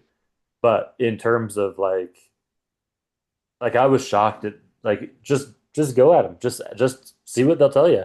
And there Hmm. were some pretty heavy hitters that would tell you some pretty clear things. I Yeah. started arresting some like interdiction or so, like getting wind of some players here or there, and I would try to get detectives' attention, and J Dub would tell me like, "Dude, you can request to interview him. Like, just go pull him up. You talk to him." And I was like, "Fine, I would." And the first time I did it, homeboy started yapping. I'm like, "Holy cow, I got magic Hmm. powers!" And it's like, no, people just like to talk. Yeah. Yeah, unless you're a dickhead, which is why Yeah, why a lot of cops didn't have success yeah. because they were just being a They dickhead. go in all alpha and try to push somebody around and they shut down or Yeah, or they just talk shit. yeah. Like Yeah. clearly this person didn't have, they haven't had the best options. Right. You don't have to prove that you're the You're smarter better than guy You're in a here. better right. spot right now. Yeah. Yeah. Uh, yeah. Interesting. Well, there's a whole lot more I wanted to talk to you about specifically, T, because it's such a treat to have you on here. Ah, thanks, guys. I do want to start doing it more often. Are you are you comfortable? We can cut it out if you want. Are you comfortable talking about ghost stories? Oh, hell yeah. Yeah, dude. I'm going on a tour tomorrow. Are you? Yeah. Well, I want to That's hear about this sick. podcast, So what? ghost stories. I want to hear about T-Bone's Oh, yeah, yeah, podcast. yeah, yeah, yeah. Oh, Look, we're gonna start yeah, wrapping it up here in a bit, I yeah. think. So I haven't actually done anything with it yet, but I kind of pre-created a brand for my I think I'm gonna try to roll something out this year because I've got my 31 days of Halloween film Yeah. festival that I'm gonna do. That's coming Um, up. yeah, coming up here. But I created an account called All Stories Are Ghost Stories, and I've posted a few things on it. But my long-term goal would be to turn it into like turn the movie reviews that I do on Instagram into more like short form content, Heck yeah. like film type or like video type movie reviews. Um, and yeah, so it would be under All Stories or Ghost Stories On Instagram. on Instagram. I created a TikTok, but I haven't really done anything with it yet. But I figure once if I can get it off the ground, then maybe I'll use both platforms. But That was a line that came out of a book that I read this year that I really liked by this guy named Gabino Iglesias. He's a Latino writer. Tells really good supernatural sort of crime noir stories with Latino characters. So based on the a lot of the mythology and some of the ghost legends of Mexico and Cuba and Puerto Rico, and that was a line from that book. All stories are ghost stories, which I thought was kind of a pretty cool concept, right? If you think about Yeah. even something that's just a drama, like any sort of human story, there's always a ghost in it, whether it's a past relationship, whether it's a Yeah. literal ghost, whether it's something that you're Hercules killed his battling wife and his from your kids. childhood. Yeah, I mean ghost doesn't have to necessarily be spooky, right? Yeah. It's so I love the idea that when we watch horror movies, we're watching human stories, right? Sometimes cranked up to 11, right? But Yeah. the underlying motivation of the characters and the motivation of the villains and the protagonist, and it's all it's the human experience, sometimes amplified and oversaturated, but at the core, these are just stories about people. My kids have caught me talking to myself, like often. They oftentimes catch me talking to myself, and they used to sometimes ask, like, "Who are you talking to, Daddy?" And I would say, "Oh, I'm talking to ghosts. Don't worry about it." Yeah. Uh, Justin, I'm sorry. Did you have anything else to say about your ghost tour that you're going to do? Oh no, no, I misunderstood what you were talking about. Um, I and Well, thought so. yeah, I did too. Initially, I was like, "Hell yeah, you want to talk about ghosts? Let's let's talk talk about about ghosts." ghosts, brother. Oh no, I'm sorry. I should Yeah. have said that better. I thought you were going to pick up ghost stories as like shorthand for all stories or Oh, ghost stories. yeah. No, I gotcha. I'm happy to talk about either one. I probably have more actual ghost stories than Instagram account ghost stories, but Let's talk about that next time. yeah, let's do it. All All right, right. Let's do it. all right. Well, I'll see you boys later. All right. See Justin, you on the other side, Jay. T-Bone, Clayton, Garbage Boys. We'll cut this up. I'm putting a lot more focus on my shorts and my uploads with the podcast now. Yeah, and you got the you saved that image, right? That I sent for Yeah, hell the yeah, I did. yeah, that's cool. All right. All I right. was so psyched about that. She did such a great job on that. When I told her what I wanted and she drew it, I was like, "This is fucking perfect! Like you Yeah. nailed it Make first sure she time." knows I we did. all Yeah, thought she so. she does. I told her. Yeah, she was Cool. super grateful. But All right. All right. We'll see you anyway, guys. thanks, Bye. boys.